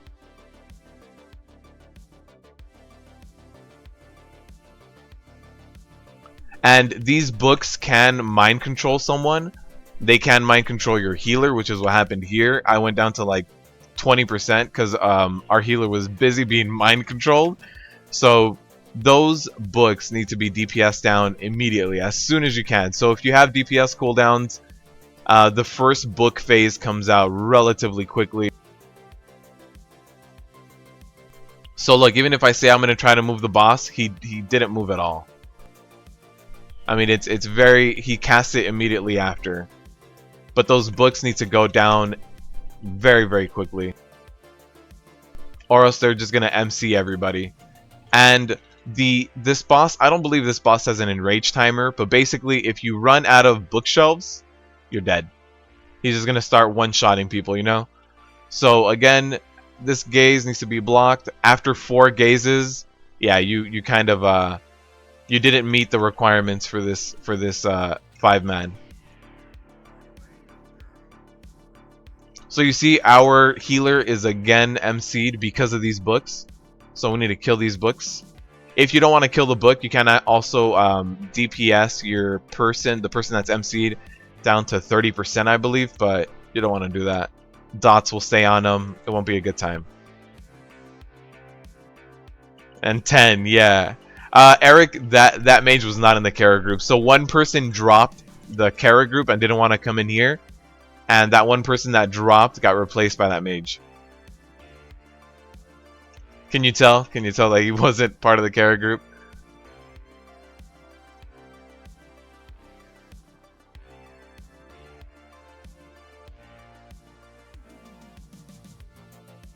So also with these imps, by the way, if you are playing a tank, these fell bolts, they mostly all start being cast at the same time, and they hurt like hell. You see that? I went down to those bolts.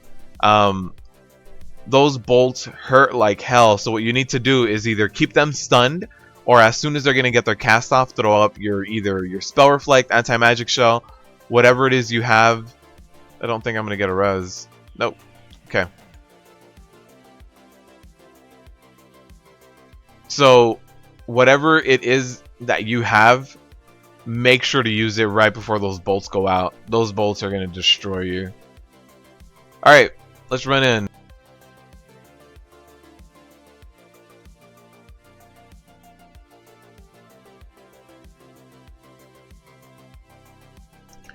So we do still have raging. You see that green orb? That green orb starts running towards someone, and it does a ton of damage. So if you're DPSing this and you see that green orb, if it's running towards you, just start running away. Start kiting it somewhere else. I don't want that big guy, that big spider one, to hit me with raging, so a little bit of kiting there. This mini boss is kind of like Eloreth from Emerald Nightmare. She summons spiders. You see that spider call going out right now. So at this point, I'm going to save my Thunderclap. Oh no. Oh no. Getting one shot by that. I messed up the mechanic at that point. That was me.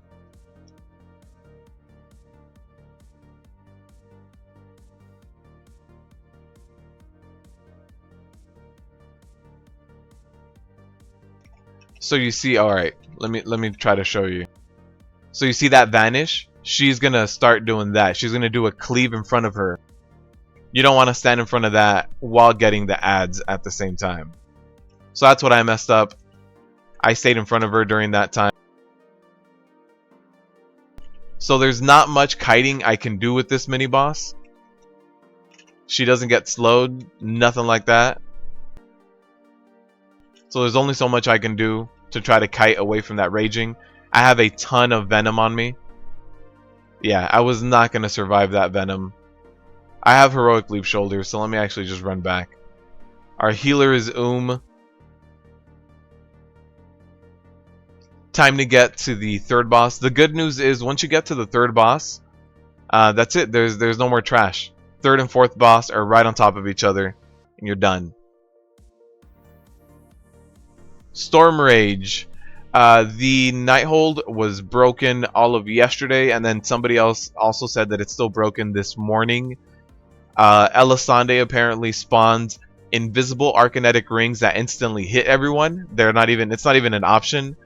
I heard that Trilliax Annihilation Beam was invisible and hitting people, just one-shotting people. That one should be fixed. I heard Botanist was spawning invisible solar flares. I don't know if that one's fixed. And I heard that Spellblade Alluriel, that when he summoned all the ads, that sometimes the ads were invisible. Sometimes they were, sometimes they weren't. So it was kind of like a toss-up for that one.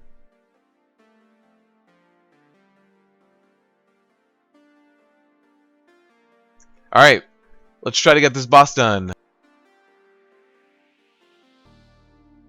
So you see this Aegis in the middle? You are not going to get into that Aegis until you need to, because that Aegis has health, and every second you spend inside that Aegis makes the health go down. These Fell Portal Guardians are your #1 priority as DPSers. I try to help people cleave, but this boss actually does a frontal cleave that you really want to avoid. So see that Fell Soul cleave? As soon as he starts casting that, you can avoid it. So here's the chaotic energy. Run out into this Aegis for that. If you are not in that Aegis, that is going to one-shot you. So pick up any of the big ads. And then at 50%, again, he will summon more. You see the portal is still up. That portal needs to go down immediately. So the way to make portals go down immediately is by... DPSing the Guardian. If you don't DPS the Guardian, that portal's going to stay up. These imps shouldn't be a big deal. They should be, you know, passively kind of cleaved. Again, move in for that energy. It gets cast. It doesn't one-shot you, run out. If you stay in there for too long, you're going to mess it up for everyone by making it run out. Alright, here's the cleave.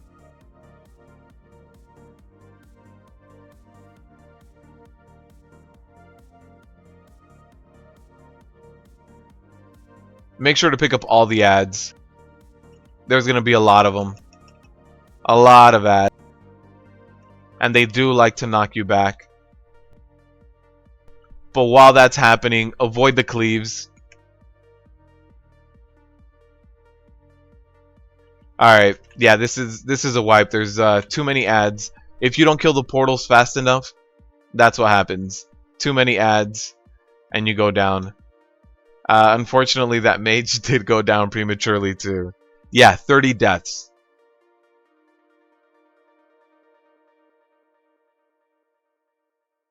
Yeah, there's a lot of deaths being handed out here. Look, that mage is up to 12. You're right. Yeah, it's mage 12. I'm up to 7, and then the rest of the team is 5. There's a lot of magic damage and stuff like that gets handed out in this one. So if you don't get your stuns correctly on like the imps and stuff, your tank will go down. Yeah, we had way too many ads for that phase. Basically, if you're a DPS, save your burst for those moments. Alright, so let's eat up. You guys, let me see if you guys can see the chat. See that? Please try to stay alive. Alright, let's keep it going. Gonna get another pull in.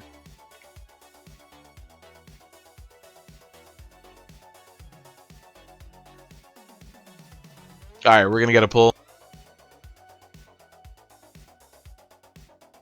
I mean, this dungeon is not going to be completed in time. However, this dungeon is a higher It's not a higher difficulty. It's just brand new. So since that cleave just got cast, I'm going to come over here, help out with this deeps. When the boss catches up, I'll move him out of the way. Alright, now I can cleave both of them. I'm going to wait for another Fell Soul cleave before I help position the boss again. Although, at that point, we should run in. You see his energy? Just start running towards the middle. And avoid this. And again, mage is down somehow. Oh, the mage went down out here. You see the mage is, yeah. So avoid that cleave. Position it in a way to where it doesn't hit you. When he starts casting it, he doesn't move anymore, so you can definitely run out. Yeah, I don't know if we're gonna be able to complete this Cathedral 5. People might quit just because we're already very, very close. The timer's gonna run out before we even get this done, and at that point, people might just quit.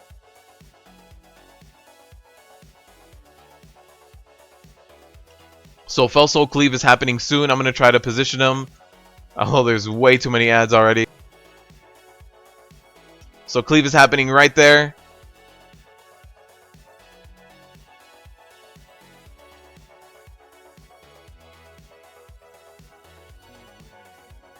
Oh, there's no more Aegis. Somebody made the Aegis run out. Alright. So you don't want that Aegis to go out. The way the Aegis works is it has a certain amount of HP. Every second you stand in it, it starts dying. So the longer you stay in it, you will kill the Aegis yourself. So what you need to do is run in, absorb the cast, and then run out. And that's it. Yeah, this dungeon, a level 5 shouldn't be doing this to us, to be honest, but the fact that one of our DPSers dies guaranteed every time. I agree, Hunter, this boss is not that difficult, but we have one DPS that dies every time. So we're basically trying to format it. It's not going over too well. Actually, let me see. That also doesn't help. Oh, actually, I didn't reset it when we ran in here. But our DPS is not that amazing as well.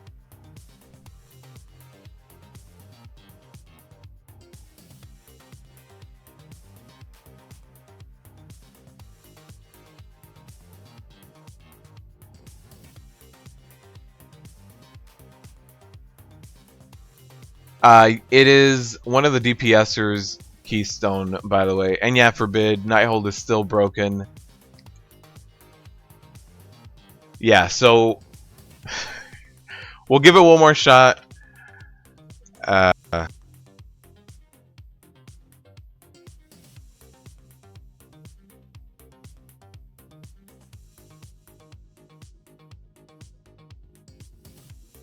We have Lust. I'm full yellow. If I die one more time, my gear will be broken.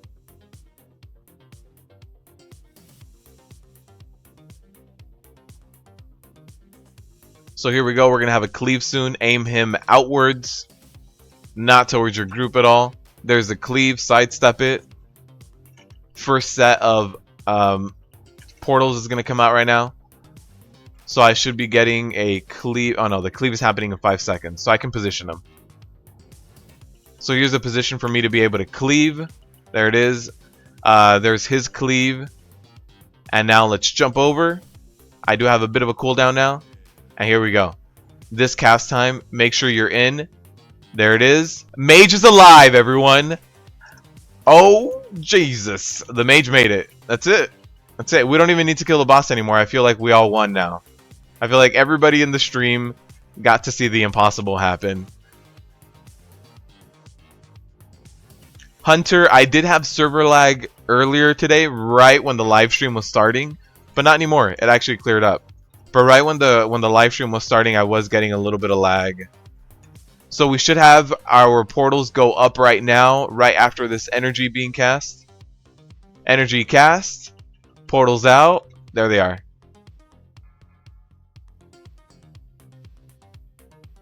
Make sure you pick up your ads.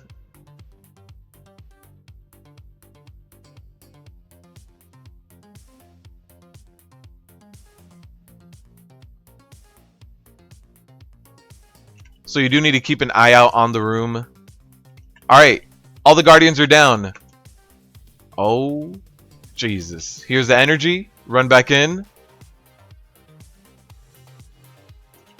I don't know what's happening, guys. This clearly Nighthold is broken, but so is this dungeon because the mage isn't dying anymore. Clearly there's a lot of broken mechanics right now. If you get a mage in your group, avoid Cathedral. Just don't do it. I don't even know how to react to this right now. He went down. That's insane. Oh no! Oh no, we started the event. Alright, so for the next boss you have to just start pulling these Dreadwings. Kind of starts the whole event to get the next boss in here. But if you just run to the center of the room, oh, there's the mage. There he was. We all knew he could do it. Yeah, if you don't pull the Dreadwings, you're fine. They don't automatically aggro to you. So here we go. Mage is gonna run back, and the boss will spawn right here.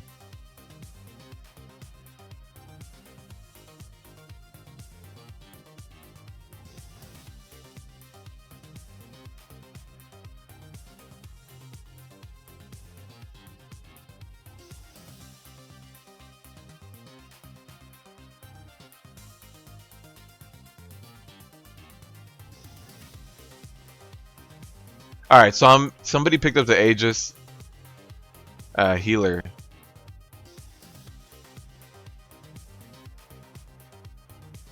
So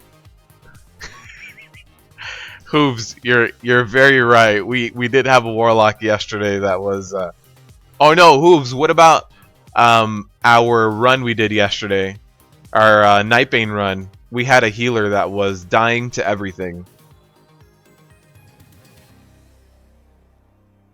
Alright, so I'm asking if the healer knows exactly what to do. At this point, you know, we're not hitting any timers.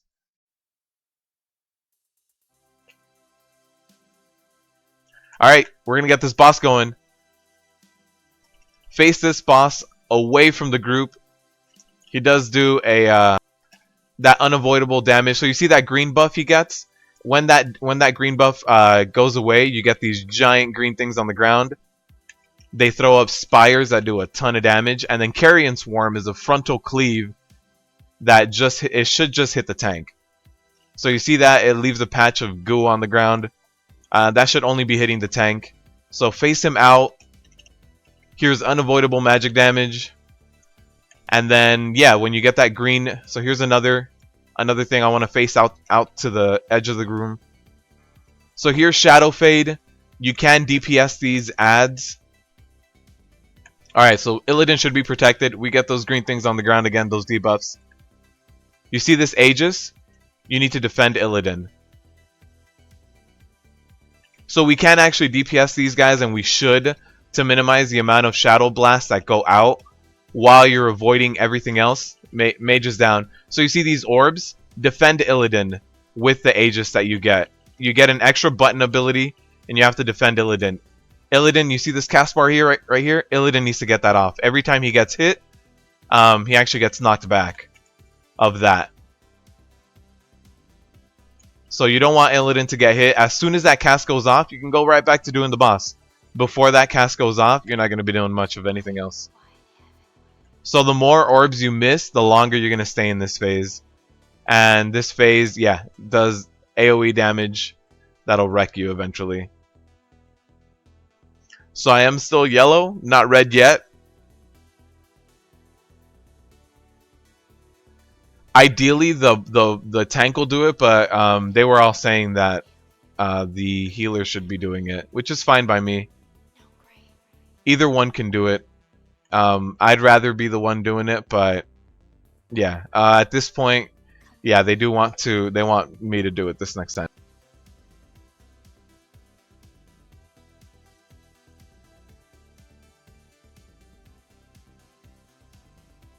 I'm gonna go ahead and do it. Just because we did see Illidan's cast bar keep going down, it's because he did get hit.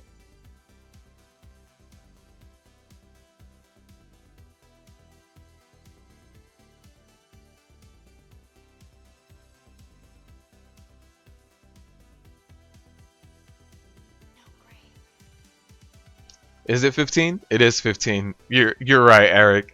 Eric's got a whiteboard right next to his monitor, and he was just like, mage count 15.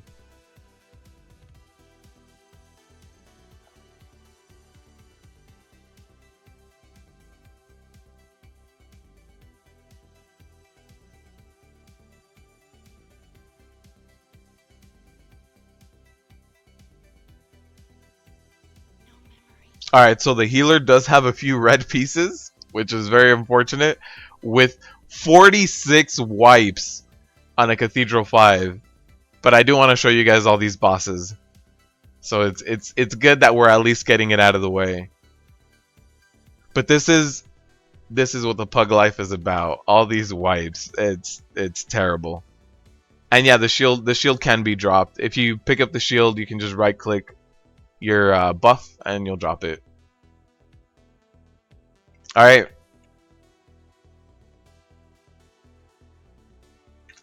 So let's go. Gonna get another pull.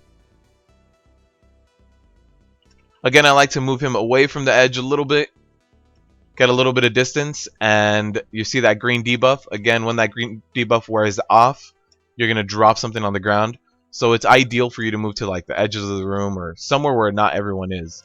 Here's a carrion swarm, which means that I should be getting hit by this. The mage went down immediately to his own green debuff. He stood in his own green debuff, which isn't... It's not ideal. It's an... Oh, man. Here's a carrion swarm again. Again, it should just be hitting me. Frontal cleave. And here's the shadow. Alright, time to defend Illidan. Alright, I might not be able to defend him from the first one, depending on how this goes. Alright, yeah, I couldn't defend him from the first one because of the positioning of that. One thing that I did notice yesterday with these orbs, don't run forward. You can run side to side, you can run any other way, but if you run forward, sometimes the shadow orb goes through the shield and hits you. So be careful with how you're blocking these orbs. If you run forward... Oh, Illidan did get hit by that. Okay, so we want to be way ahead of Illidan. But yeah, if you run forward, it'll hit you too. You do see I'm taking a ton of damage. Illidan is about to finish casting. Come on, Illidan. Come on, Illidan. There it is. There it is.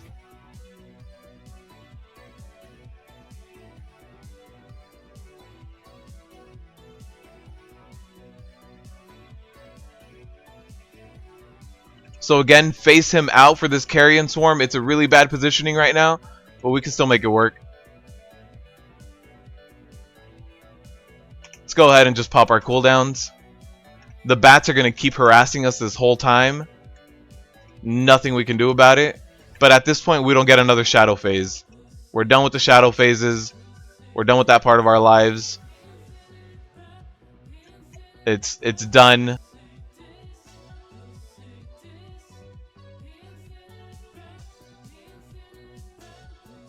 Alright. Oh no! Oh no! Oh my healer's down. Yeah, my healer went down. Yeah.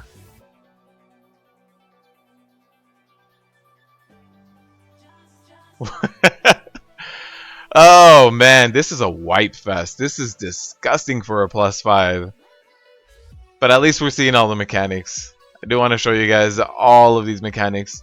So I'm not on red yet. I'm sure I'm close. 2 durability.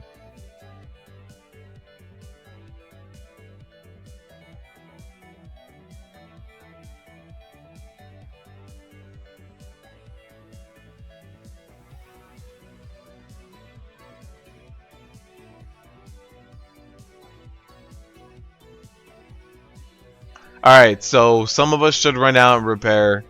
Some of us should stay here.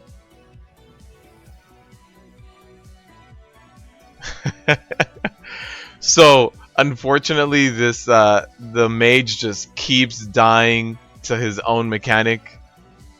We're gonna get alright, everybody's agreeing with one more attempt, and then we can go ahead and just call it. Yeah, when one more attempt, I'll be full red. Eric, that live stream was terrible too when I did Heroic Crosis that one week and I just couldn't do anything.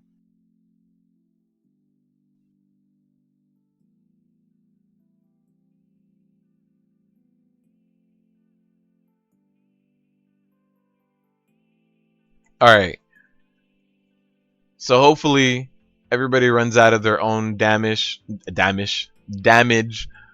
have one person going AFK real quick.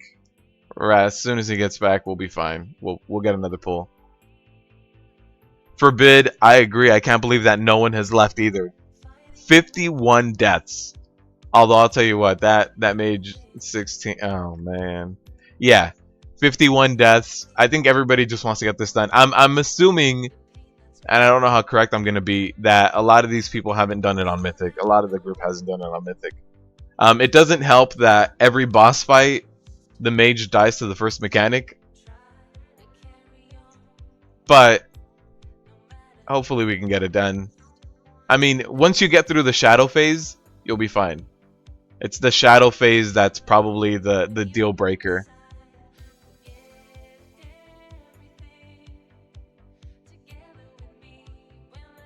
Oh, forbid, I hope so, but it's a +5. I don't think the item level can be that high unless we Warforge. So yeah, we're waiting on one DPSer to get back. As soon as he gets back, we'll get the last attempt. But you guys can't even see here like the DPS meters. I'm basically tied with some of the other DPS. Alright, waiting for the healer now. You guys see the chart up here. Everybody's ready. Let's pull. Let's just do it. Again, separate him from the wall a little bit. And now that he's separated from the wall, we can avoid everything. So here's the green. I saw the mage blink out. I don't know what's happening. Here's Carrion Swarm. Let's move him again a little bit.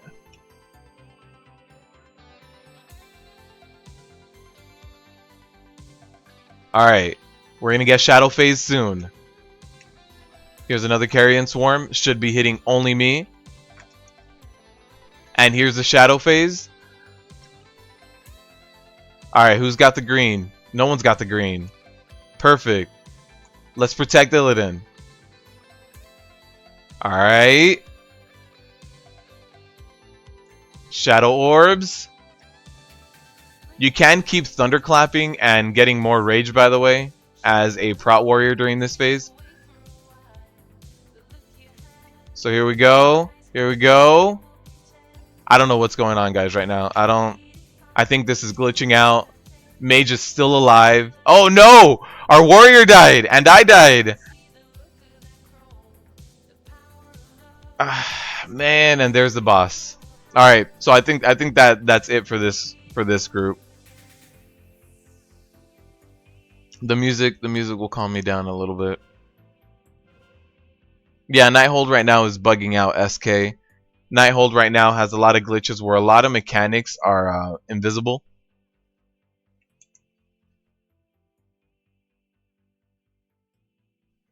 I guess they're still running back. I guess that lust helped us. I don't know why I didn't take any more durability. I think at this point Blizzard is just like, all right, you guys, you'll be fine. Well, let's just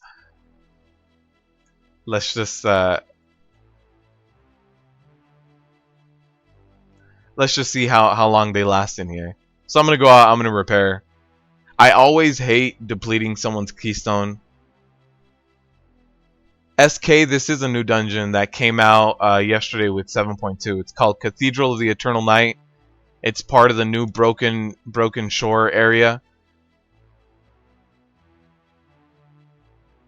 So yeah, this is a brand new dungeon. If you haven't done it, it's only been around since yesterday. So I'm running back over there right now. Yeah, Nighthold, 8.99 for bid. Stuff that's new. I haven't gotten any major upgrades, unfortunately. I did get a few side grades. Like I did get. Let me show you. I got this ring, item level 900, Mythic. But it's not with that crit and mastery. It has no haste. It's not going to be good for me. I mean, I got my Karazhan ring that'll teleport me over there. It's nothing too exciting. But besides that, I haven't gotten any other major upgrades. I did get my, oh, if you guys are Prot Warrior tanks, any crafted gear got bumped up to item level 875. So I am now rocking the Dark Moon deck Immortality because it goes up to 875. So if you guys do, depending on what your item level is, my other trinket was also an 875, so I went ahead and just replaced it with this 875 because this is a lot of bonus armor, and Dark Moon deck, it was already one of our best in slot trinkets for Prot Warriors. Now it's even better because it goes up to 875 as opposed to 865. So if you guys don't have this, it's something you guys should consider, just in case you don't have any good trinkets.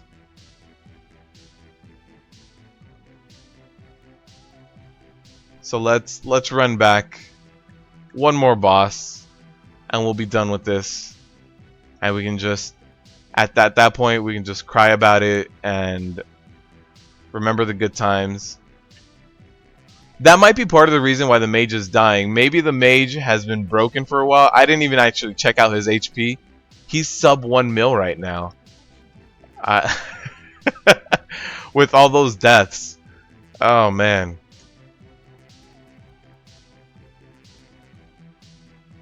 Declay, yeah. So right now I replaced my Scorpiron trinket, which is this trinket right here, 875 with the socket. I replaced that one with my Dark Moon deck. The Dark Moon deck is gonna be better. So let me run in so that there's someone in the dungeon. But yeah, Dark Moon deck is better than the Scorpiron trinket. Storm Rage, no, old Dark Moon trinkets, they stay 865, but now you can bump them up. So it should stay exactly how you have it, but with the option to obliterate 2 more times. So your obliterum might be like 6 out of 8. So you might need to buy 2 more pieces of obliterum to bump it up a little bit more.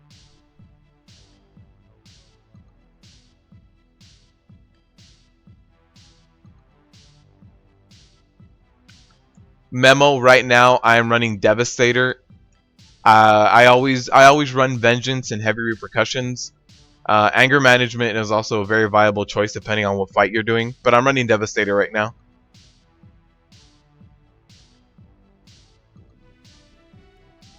Yeah, for sure, Storm Rage. You can upgrade it. Now you have the option for it to go a little bit higher. So if you're Dark Moon, I know Dark Moon decks so far are still really good for a lot of specs. So if you're still on that Dark Moon deck, if it's still a good option for you, you can bump it up to 875. Just because my other trinket was also an 875. I don't think I have any other trinket that was a better item level than that.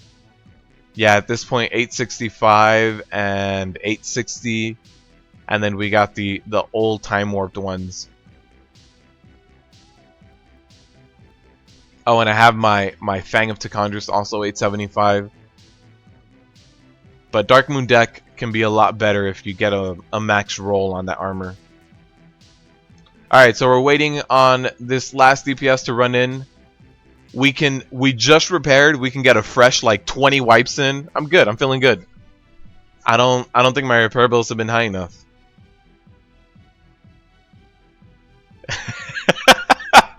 Fight though, put that mage on ignore so you can't group with him anymore. Oh man, the worst part about it is the mage is the party leader for some reason, but it's not his key. So I don't know why he was made leads.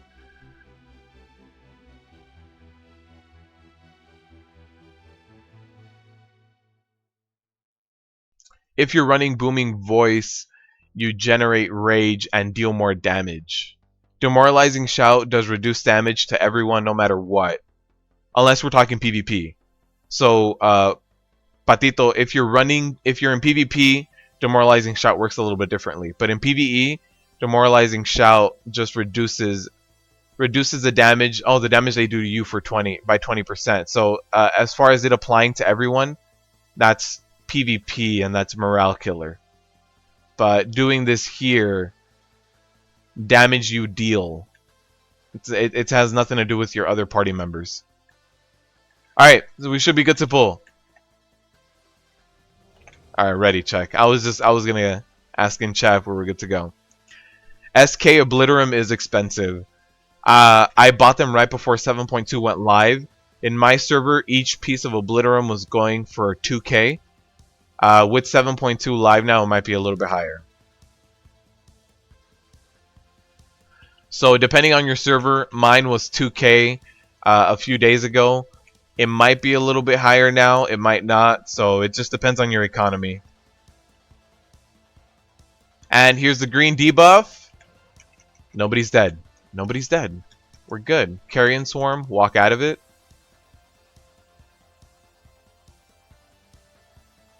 Yeah, no problem, Patito. Alright.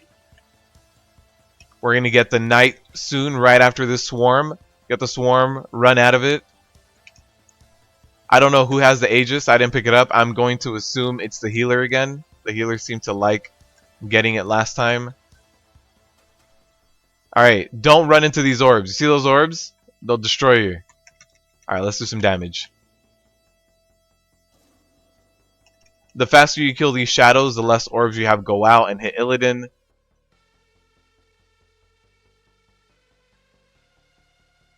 But yeah, you do want to avoid those orbs at all costs.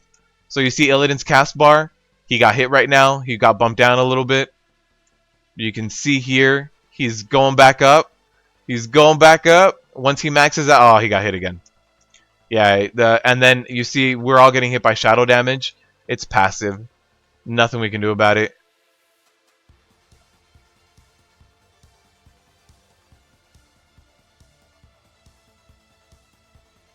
So I'm asking for the shield again just because Illidan got close like 4 or 5 times.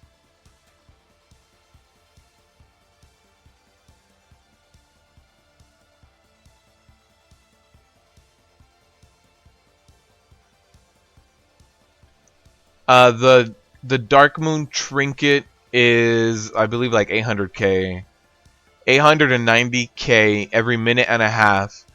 But you need to make sure you take that 800k in 15 seconds. The Dark Moon card happens all the time. So the Dark Moon card, so I'm gonna pick up the Aegis. Dark Moon card gives you anywhere between 700 to 2,000 armor 100% of the time. So because of that, that's why Dark Moon Trinket is better, because of the 100% uptime. If you're using things only in certain times, if you're only getting hit hard in certain times, one of our DPSers went bio. So if you're doing things only at certain times, like let's say you're getting, like if you were doing Crosis, yeah, Dark Moon deck isn't going to do anything for you. Armor is shit for you in Crosis. You want to have the exoskeleton, and you'll be able to absorb that magic damage going on you. So it depends on what fight you're doing. Overall, like if you're doing something like this, a Mythic Plus, where I'm taking physical damage, this guy, I'm tanking him, Dark Moon deck has a 100% uptime, so it's going to be better for you. Unless you like, if your Score Pyron, like if my Score Pyron trinket was like item level 900, then the stamina in it might make me choose otherwise, but the armor is really good. Again, it depends on your situation. Like, I like running Infernal Contract because it's 4.9 mil HP prevented. That's insane to me. Although, like, the Mastery, I wish it was haste, I wish it was stamina or strength or something, but yeah, it really depends on what you're doing. Lively, at this point, one of our DPSers went bio. We're waiting on him right here. On our DPSer. And Why is Illidan so weak? I don't know. But this is a demon lord. We're supposed to be taking out a really high up demon lord.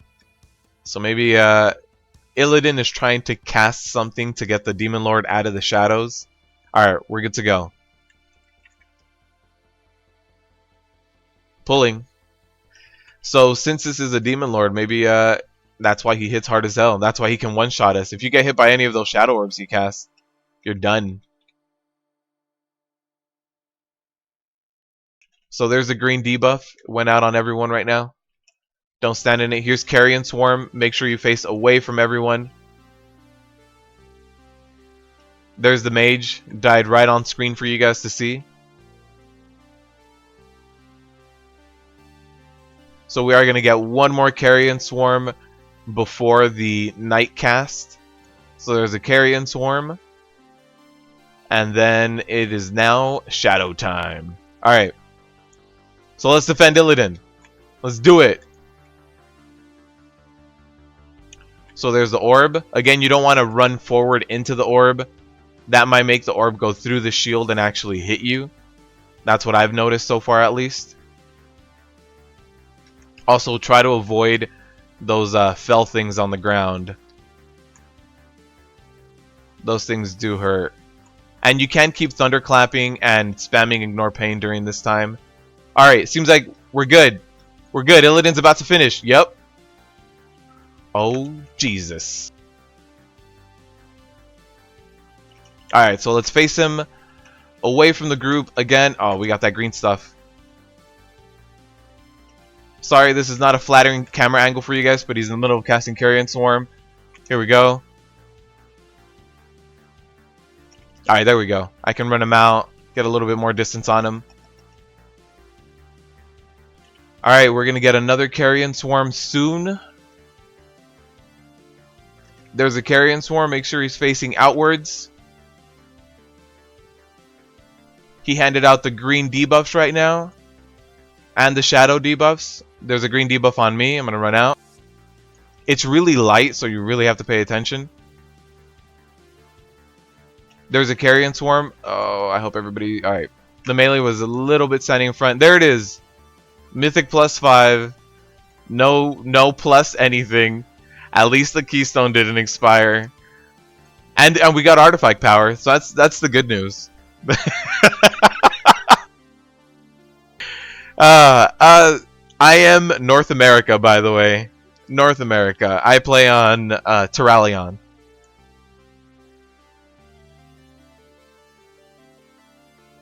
Oh man, Luis, we're trying to get out of here. I'm done. I can't even hearth out. Illidan ports you out. If you talk to Illidan, you get ported out.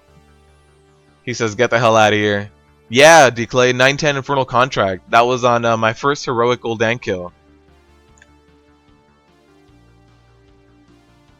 Alright, so we finished a +5 Cathedral. Look at this. Somebody got an 875. Not too bad. Gonna get the hell out of here. Let's try to find a Kara group. Karazhan doesn't do this to me anymore. Oh, look, 2 healers. That's cool. I don't think there's very many runs. There's just this +9 with 2 healers. Storm Rage, we couldn't have done it without that mage. I remember eating conjured food between pulls. I mean, right before we would pull the last boss. It was amazing. Yeah, if that mage got something amazing, I would have. The person that got something was our DPS warrior. So let's see, +7. They all have. Oh man, they all have tanks. I can DPS too. This is a carry group. They need a healer.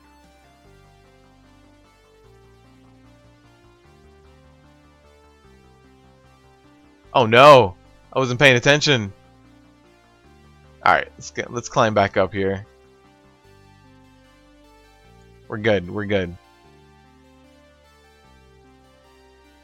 No new Karazhan groups. Oh, there's a +11 Karazhan. Let's see. Oh, it's depleted +11. That's not good. No loot for doing a plus 11. I see a lot of depleted keystones this week so far. I don't know if you guys were here earlier on stream. We joined a group for Cathedral plus 4, and they didn't say anything. Pull number 1, everybody saw it was depleted and ran out the door. Left me to die. SK, I am going to be making guide videos on these dungeons, absolutely. The first one's going to come out today, and then later this week you'll see the rest of them. Luis, I am DPS on my warrior. I'm DPS. I play arms. I mean Fury. I'm sorry. I have all 3 specs. Arms is PvP for me. Fury is PvE. I'm not amazing at Fury, Luis. I'm trying to get better. I pull, I would say, an average of 450k DPS, which isn't terrible, but for my item level is low. So I should be better. But yeah, I'm still getting used to it. I need to set up my weak auras and stuff.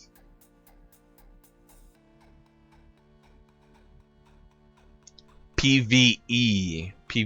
So, player versus player. My PvP is arms, and Fury is my PvE. My player versus environment. So dungeons. Here we go. Plus 7 Kara.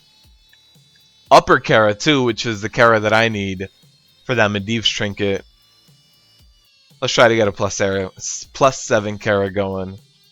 Start flying over to Dalaran. And Prot Warrior honor talents are really cool.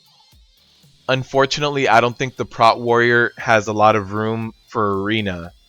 For BGs, yeah, I'm pretty sure BGs would be pretty damn good. Something like, oh no, plus 13.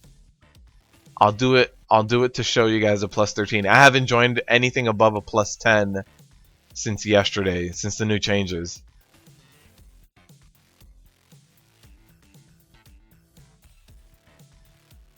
I'm pretty sure it's going to be really, really bad. I'm pretty sure it's going to be very, very difficult, but we'll give it a shot. Why not? See if they accept me.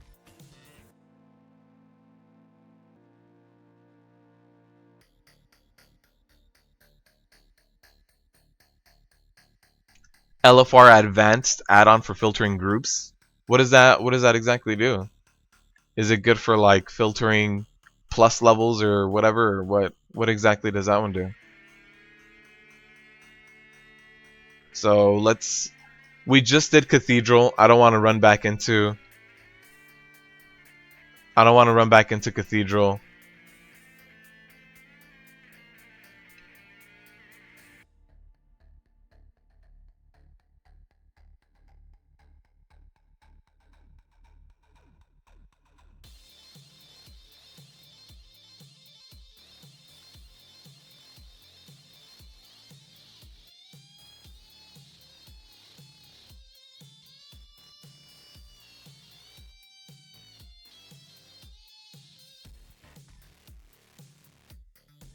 Prot Warriors are really good in 2s. I tried a little bit of Prot Warrior in 2s. Nothing too extensive though. But yeah, the way that Prot Warriors have a lot of interrupts, it does seem like it'd be pretty damn good.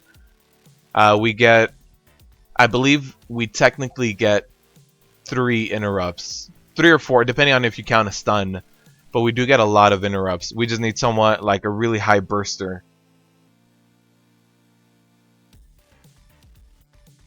And yeah, Patito, everybody right now is expecting.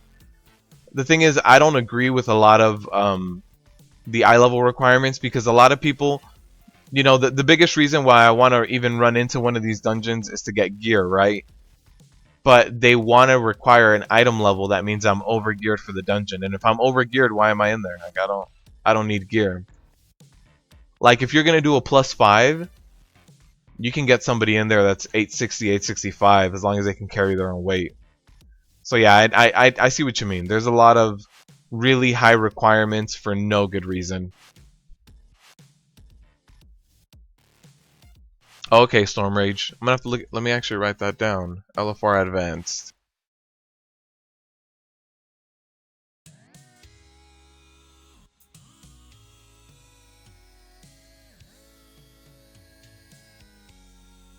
Lively, the plus system just makes it more difficult. So they filled up apparently. So a regular mythic dungeon, Lively, if a regular mythic dungeon is kind of like where you start off, right? If you already did normals, you did heroics, you start to mythic. A mythic plus 2 makes everything a little bit harder. I don't know the exact percentages, but let's just say, for example, everything gets 10% harder. So everything gets 10% more HP, 10% more damage. Um, so as you get higher and higher plus levels, they do more and more damage. So once you get to like a plus 10, you need a ton of gear. You need to have really, really good gear and know what you're doing, because everything's going to be hitting more than twice as hard. Everything is going to be doing more than twice as much damage. Everything's going to have like twice as much HP. So the plus levels determine how difficult it is. So I don't see too many runs besides depleted ones, unfortunately. Upper Kara +5. Let's do that. Let's sign up. If we can get a good Warforged.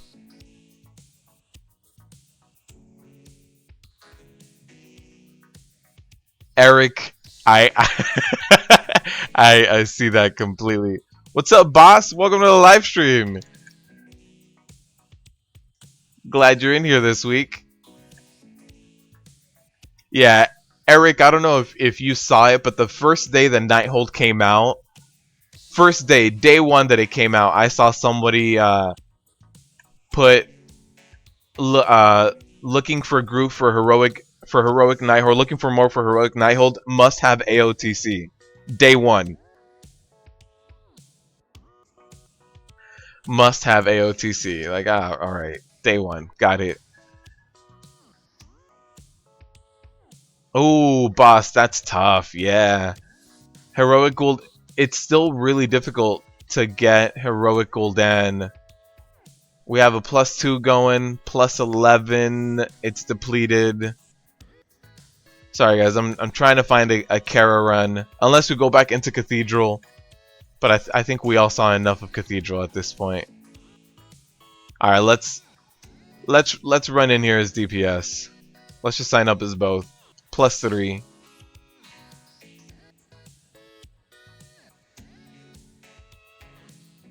Minimum I-40. Yeah, minimum 940 eye level. That's a good one. Yeah, finding pugs. Finding pugs for that kind of stuff is still difficult. For heroic Gul'dan. Oh, +10. Lower Karazhan. Let's do that. We can do a +10. Tyrannical, lower. Yeah, we're gonna fight Maiden, Opera. Morose is gonna be difficult with Tyrannical. That's not gonna be fun at all. Should be fine though. With enough damage. And Robin, what way is Nighthold broken? Nighthold is broken. +10. We're in. We're in, boys. Alright, so Robin, Nighthold is broken because a lot of mechanics are invisible right now. Trilliax had an invisible annihilation beam. That is apparently fixed now, but it was a big issue yesterday. Botanist apparently has a few things that happen that are invisible. I don't know if Botanist has been fixed. And then we have Elisande has invisible Arcanetic rings. And that's as of somebody did it 7 a.m. this morning and it was still like that. And what else is there? Spellblade. Some of his ads come out invisible, some don't. So every now and then you might get an invisible ad on Spellblades just slapping people in the face. So yeah, Nighthold is very glitchy right now. That's why I decided, let's do Mythic Plus. Let's just avoid any glitches going on in Nighthold. Arcway.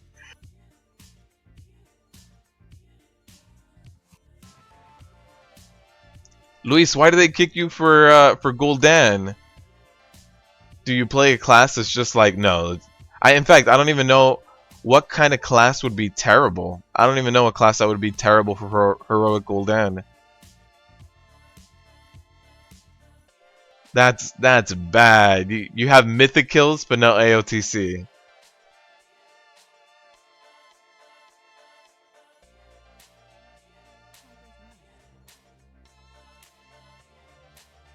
Oh wow, there you go, boss. Just lead your own raids. Yeah.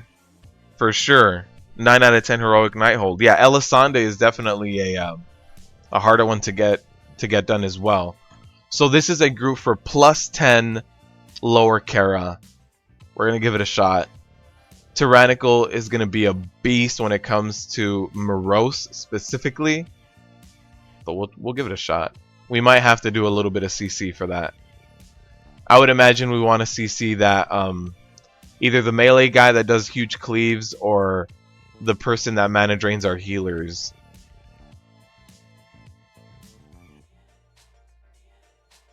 Oh, Luis, they're doing a like master looter system. That sucks.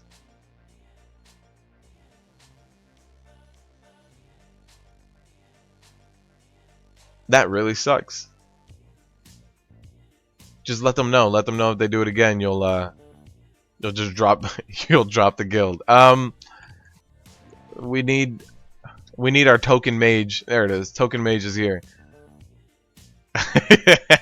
If this mage dies to trash, oh man, I hope mages don't leave like a bad taste in my mouth after this.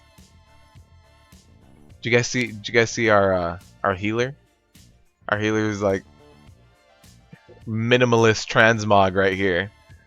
That's pretty cool. Alright, plus 10. Oh, let's get this done.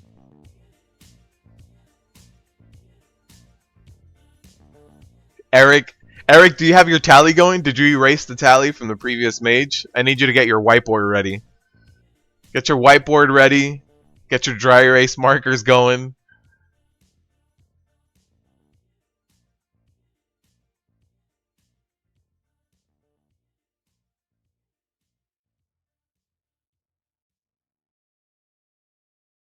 I should get the food buff right before this goes out.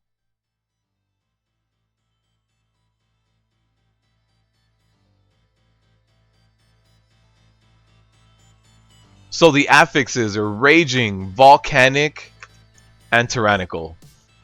So that should be fun.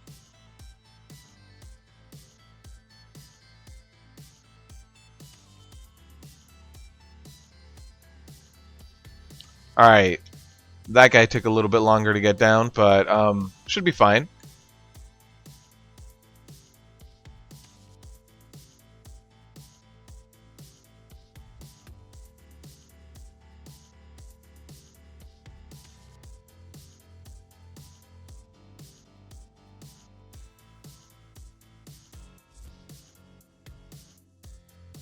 Alright, start kiting. Raging, plus 10. Not going to be a good time. Let's go this way.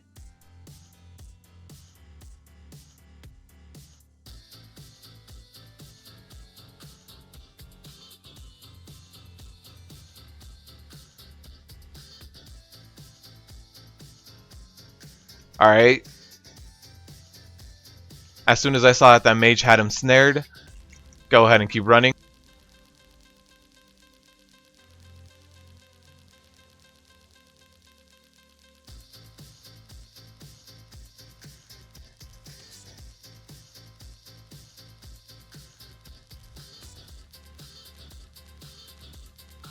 Alright, let's hope we don't get any volcanoes while we're doing this.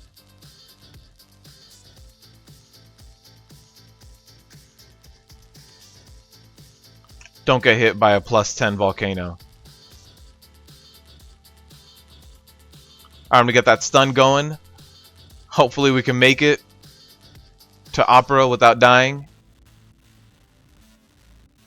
Alright, we should be good. There's a volcanic. Avoid it. Oh no! Our healer went down. Alright, the healer's running back. There's a volcanic. Oh, the mage almost got it. So we do have one person up, and they went down right now. Alright, our healer's running back right now. The race is on. At least the mage hasn't gone down yet, Eric. I know you were ready with that tally. You saw that volcanic spawn right next to him. You were like, that's it. That mage is done. I don't even care anymore.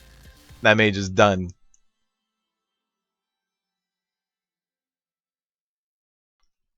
LFR 900 plus. That's like winning the lottery.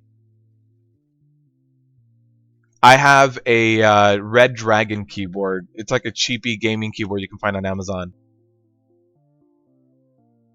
I can try to find the link after this run. It is a relatively quiet keyboard.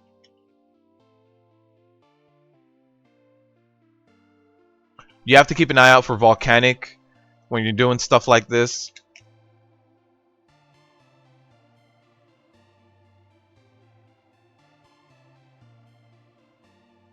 So there's a volcanic. You just have to make sure.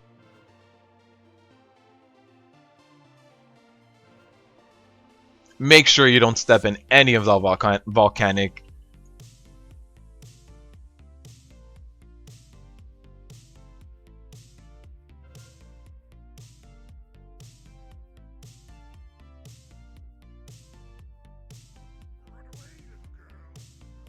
Also, since we are at a +10, at this point it's don't fail mechanics. Just don't.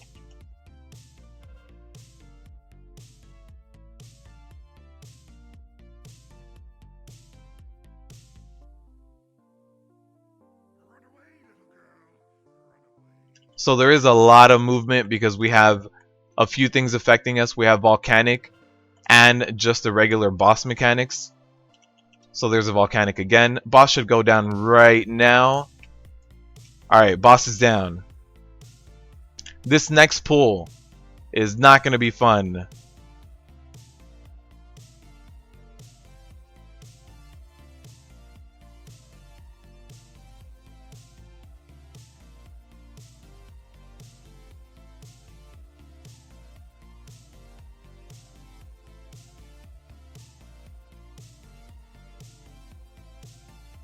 Keep it moving. We have a lot of trash.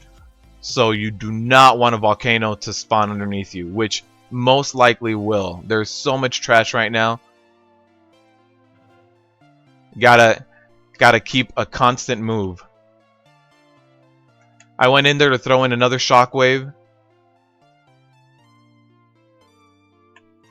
Hopefully I maintain threat on these. I should have more than enough threat. Looking at Omen right now.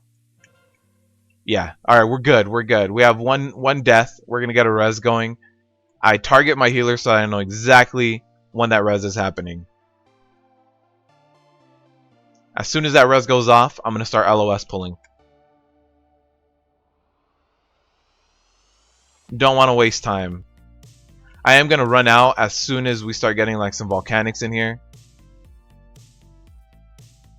Let's get this pull going. Oh no. Don't do this. This is not good. Oh, actually we have a ton of deeps. You know what? It is good. That's fine. Those Firelance portals will destroy you. If you don't stun in time, those Firelance portals will just wreck you. They do a ton of AoE damage. But apparently we have enough deeps. You have to believe in the heart of the cards. No? Not a good reference? Alright.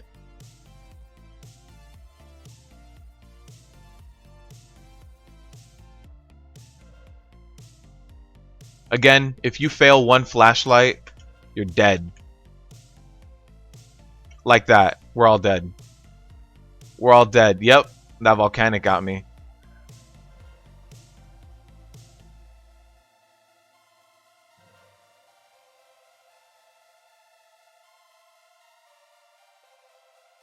So let's hurry the hell up. Run back.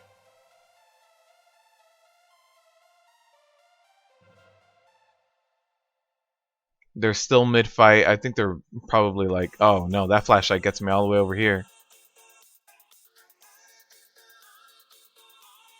So one Usher is alive still. But we did manage to get a lot back.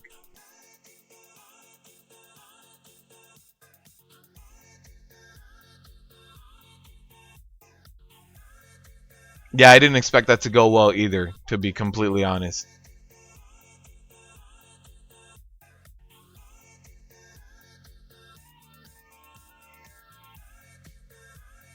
Yeah, I can change the damage meter to current fight. Absolutely. There you go.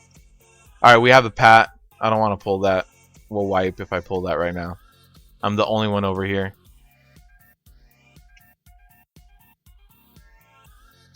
So, all right, he's gone. Let's run through.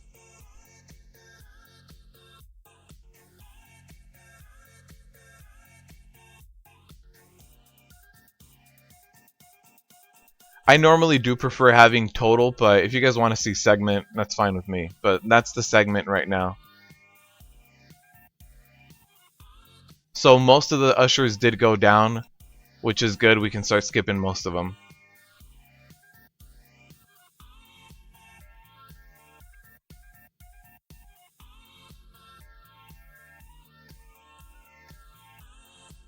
Oh, they went the other way. Shit. Okay.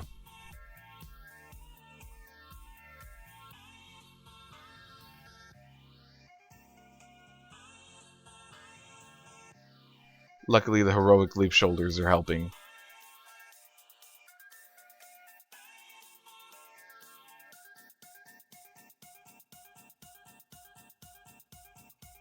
Don't get that pat. Let's hope he's not running down. He is running down.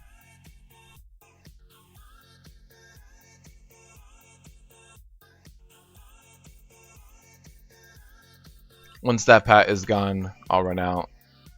Run back with everybody else. Alright, we got the pat. We'll be fine.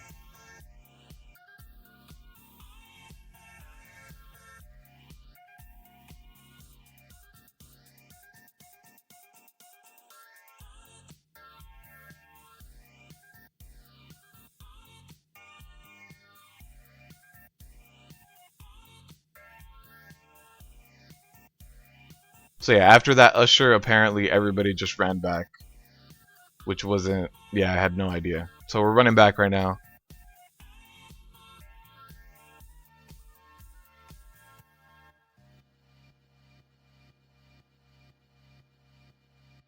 Why'd you get a little bit messed up this patch?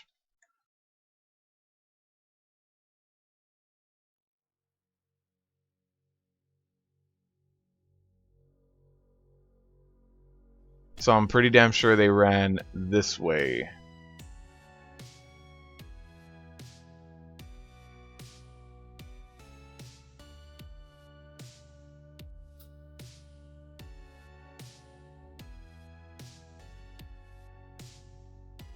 They do have one person that went down, but they should be here.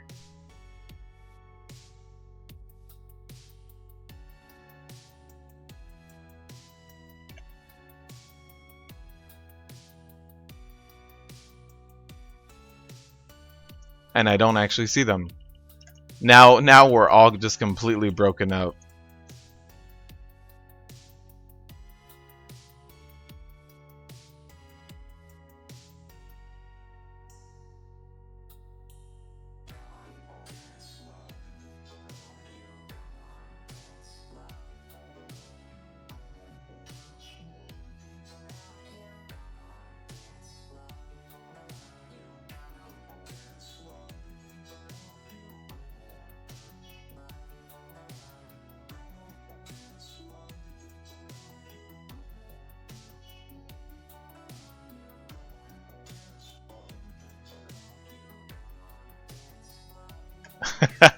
Why does everybody hate the patch? So far 7.2 is enjoyable. Alright. So this is the shortcut that we're talking about taking. So that they don't have to kill the rest of the ushers.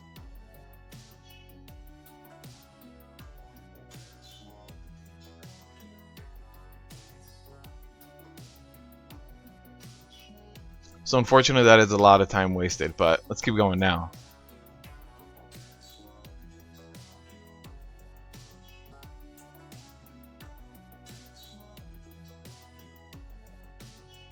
I am trying to LOS this other guy over here. This other sentry. There it is. He did run up. Again, we still have to manage that volcanic, so you don't want to be anywhere near that.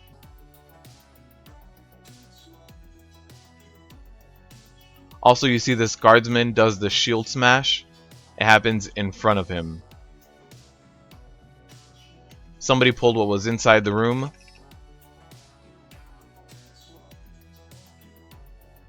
So let's just start kiting at this point. We should have more than enough threat. Let's just... when you are kiting, you just have to be careful that you don't get volcanic underneath you like that. Alright. Time for Maiden. Not that Maiden. This Maiden.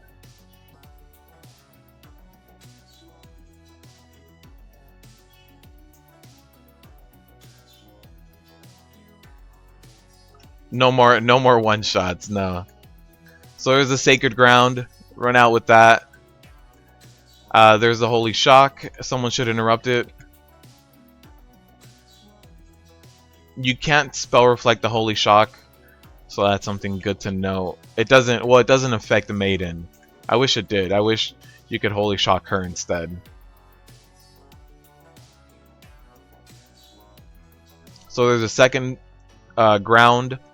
We have Mass Repentance coming in like 5 seconds, so I'm gonna move her a little bit closer.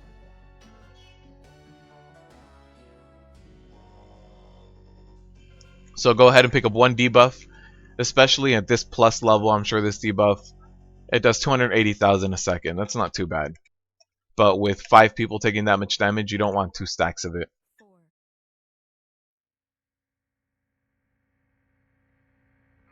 So here's another Sacred Ground. We still have volcanic, so make sure you're avoiding that. See those volcanoes happening in the background?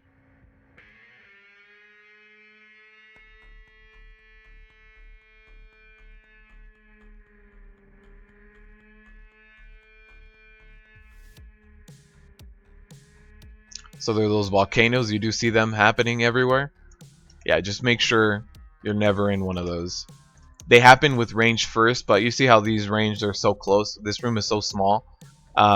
Something like that can easily be cast in melee instead, just because everybody's so close.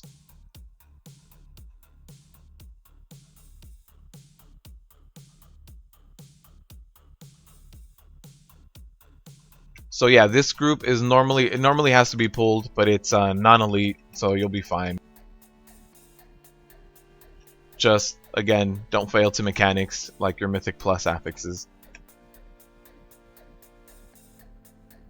This group you can skip if you do the ushers, but we didn't do the ushers.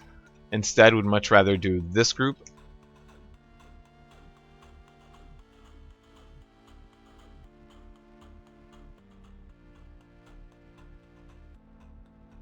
And then these guys that he pulled over here, they're non-elites, so it's not that big of a deal for them. Oh, we got ushers.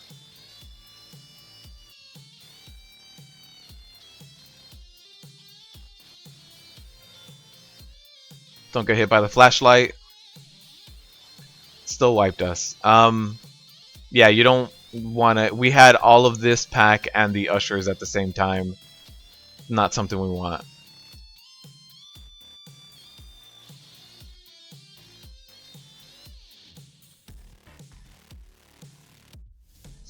Luis, good PvE server. If you said you're Ragnaros. Ragnaros is in my same battle group, so I actually gear with you at this. I actually pair up with you. So if you can't find good pugs, it's gonna be the same thing. It's gonna be the same thing where I'm at.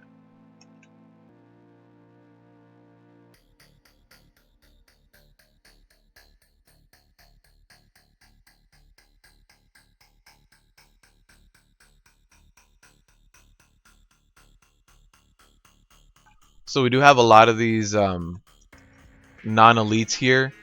The bad part is, like, non-elites, they're easy to kill, but their numbers count in terms of like the volcanic affix. So the more of them you have, the more volcanoes you're gonna get as well. So you do have to be careful with that.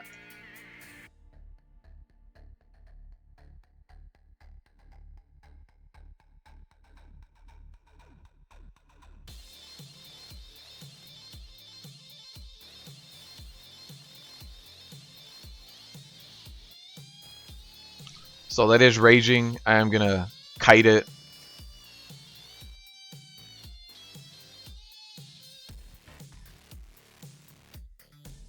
But yeah, you can tell that plus 10s are more difficult now. Like if this was an old plus 10, it wouldn't be this bad. There's a lot of damage being handed out right now. A lot. Like this Morose fight, this is the part that I'm worried about the most, is Morose.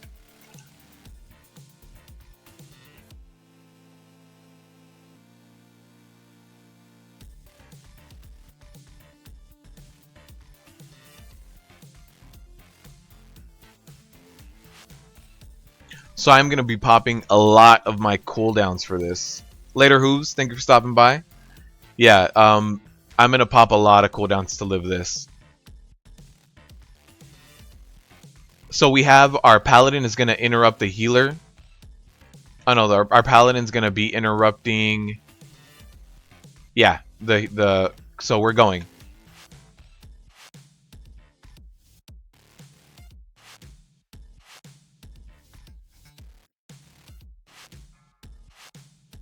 One thing I have noticed about Morose this week is it's a lot better to tank him down here. He has a lot of these melee ads that do a ton of melee damage, like a lot of the whirlwinds and a lot of this the spinning blade, the Ravager stuff. And if you tank him up on the stage, you lose ground very quickly. You just end up with a very small area to move around in. So it's if you can get someone who's dedicated to interrupting Baroness, you'll be fine. So that went by a lot smoother than I thought it would. Very honest, a lot smoother. Yeah, it's a matter of controlling Baroness because everything else is pretty typical. Don't stand and stuff. You have one other person that does giant like avalanches. You have to avoid those. Those hurt a lot too. And the big thing with Morose is to cleanse your tank as soon as he gets that magic debuff. As soon as coat check happens, you need to cleanse your tank immediately.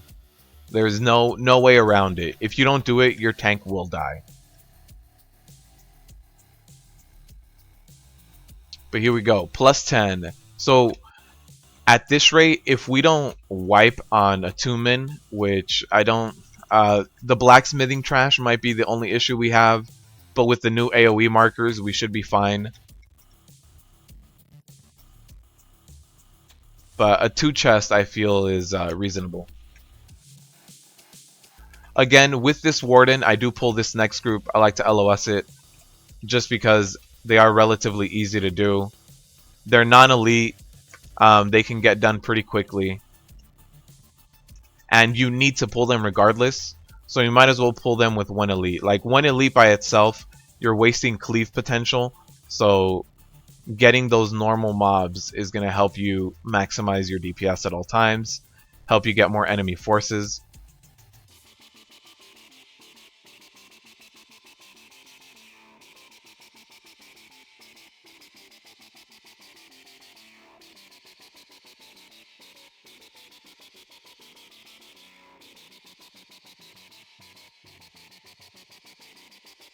Yes, a plus 10 is max out eye level gear. Yeah.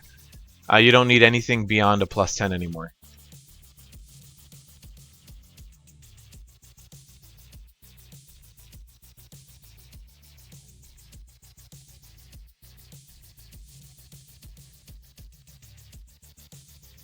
I'm going to pull the blacksmith trash after this.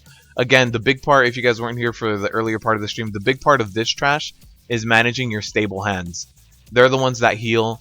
They're the ones that really need to be managed one by one.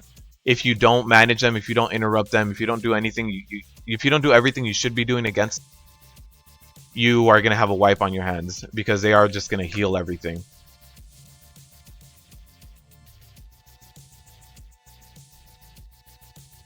So I am going to run away. Here we go.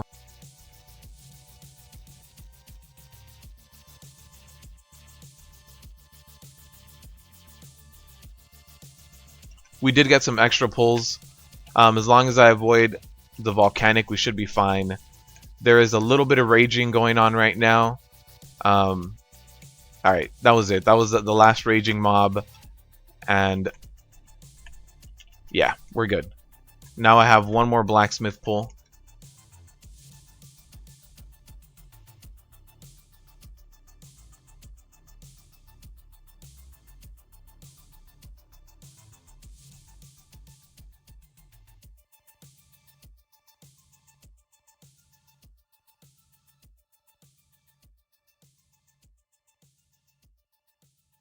Alright, so at this point, I'm going to start kiting. There is a lot of raging in there. And we should be fine with this much kiting. Yep, we're good. Almost ran into that volcano. Don't do that.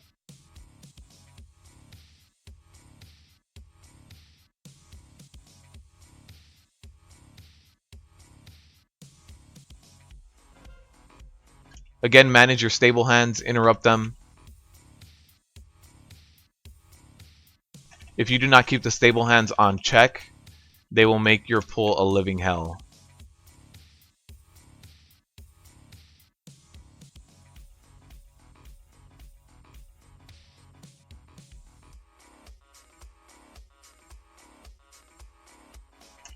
So I know a lot of people had asked me to do Mythic Plus streams, so I hope you guys are enjoying this. This is something a little bit new for live streams. I normally try to do the endgame raid content that's out. But I hope you guys are enjoying this. This is, since this is Mythic 10, it should be the equivalent of a plus 15 before 7.2. So this should be as difficult as a plus 15 was as of 2 days ago. At least if I remember correctly, that's what was said in the developer Q&A about the new Mythic Plus system. Alright, let's start running away. That's a lot of damage to be managing with raging.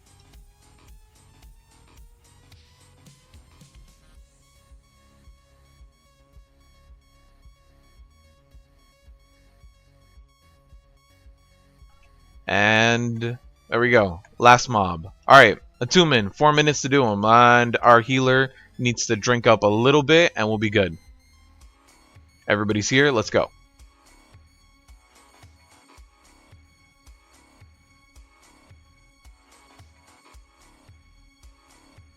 So if you have the ghostly debuff, you see how this guy has it, you can either call it out in chat, or something else that I like to do is run up to the healer myself. So not necessarily run up to him. I know I'm the tank and I have a lot of things on me. Don't want to just run up to him. But what you want to do is kind of let the healer know that it's you. So here it is. I'm going to run in for pain and suffering. You have to make sure you share that with everyone. Mortal Strike has to be only on you, so make sure you face him out.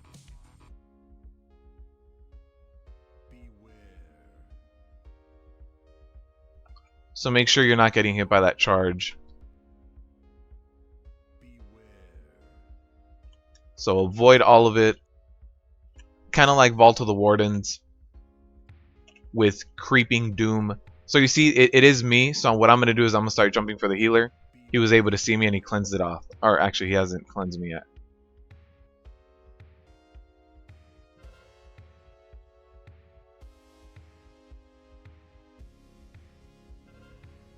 So Mortal Strike is coming right now. Make sure I face that away from everyone. Shared Suffering is happening very, very soon.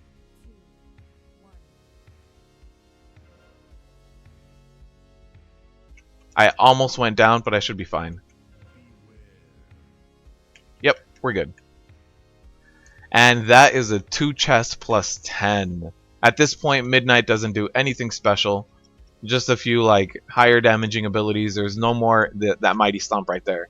There's no more Walls of Horses. There's no more Shared Sufferings. No Mortal Strikes. Nothing. So that's a 2 chest plus 10. And we should be getting the highest quality of gear available. Let's see what that helmet is. That's an 890 helmet. And that's all we got, an 890, which actually bumps up our item level a little bit. 902 in the bags now. Not something I need, but I can't actually trade it away either. Yeah, I don't have any spare helmets kind of sitting around in my bags.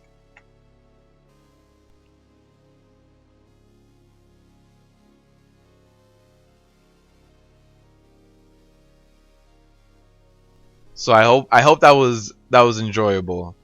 You're enjoying it more than Nighthold raids. Wow, that's good to know. I can vary it up a lot more, especially with these new dungeons like Cathedral. I wanted you guys. I I know it was a lot of wipes, but I wanted you guys to see all those mechanics. I mean, I'm gonna be coming out with the guides later on today, regardless. So guys, that's every new dungeon. That's every new dungeon that has come out right now. I hope you guys learned a lot. I do have a Patreon out now. If you guys want to help and support me, if you guys do the tier 2 of supporting for Patreon, you guys are going to get exclusive content before YouTube hits. So the way the YouTube algorithm works, I upload once a day to maximize kind of traffic coming in. So if you guys are in the tier 2 of my Patreon, you guys are going to get that footage a lot faster. I'm going to have a guide coming out later on today for YouTube. But Patreon will get an extra video on top of that. So if you guys want to help support the channel directly, you guys can completely sign up there. If not, that's going to wrap up today's stream. We did every single new dungeon. I hope you guys enjoy watching that content. We did plus 10s, plus 6s, plus 4s. We did all, we hopped around all over the place. But thank you guys for jumping in here. Thank you guys for supporting me. And of course, you don't need to donate in order to support me and my channel. In order to keep this alive and keep us going, all you need to do is share the content. If you have any warrior tanks, anybody who just needs guides in general, dungeon guides, you can go ahead and share anything I do in the channel. Keep us going. It all means a lot. Thank you guys for stopping by. Oh no. What is this bug? Alright, we're good. We lived it. I don't know what bug that was, but we lived it. But thank you guys for stopping by. And as always, good luck out there.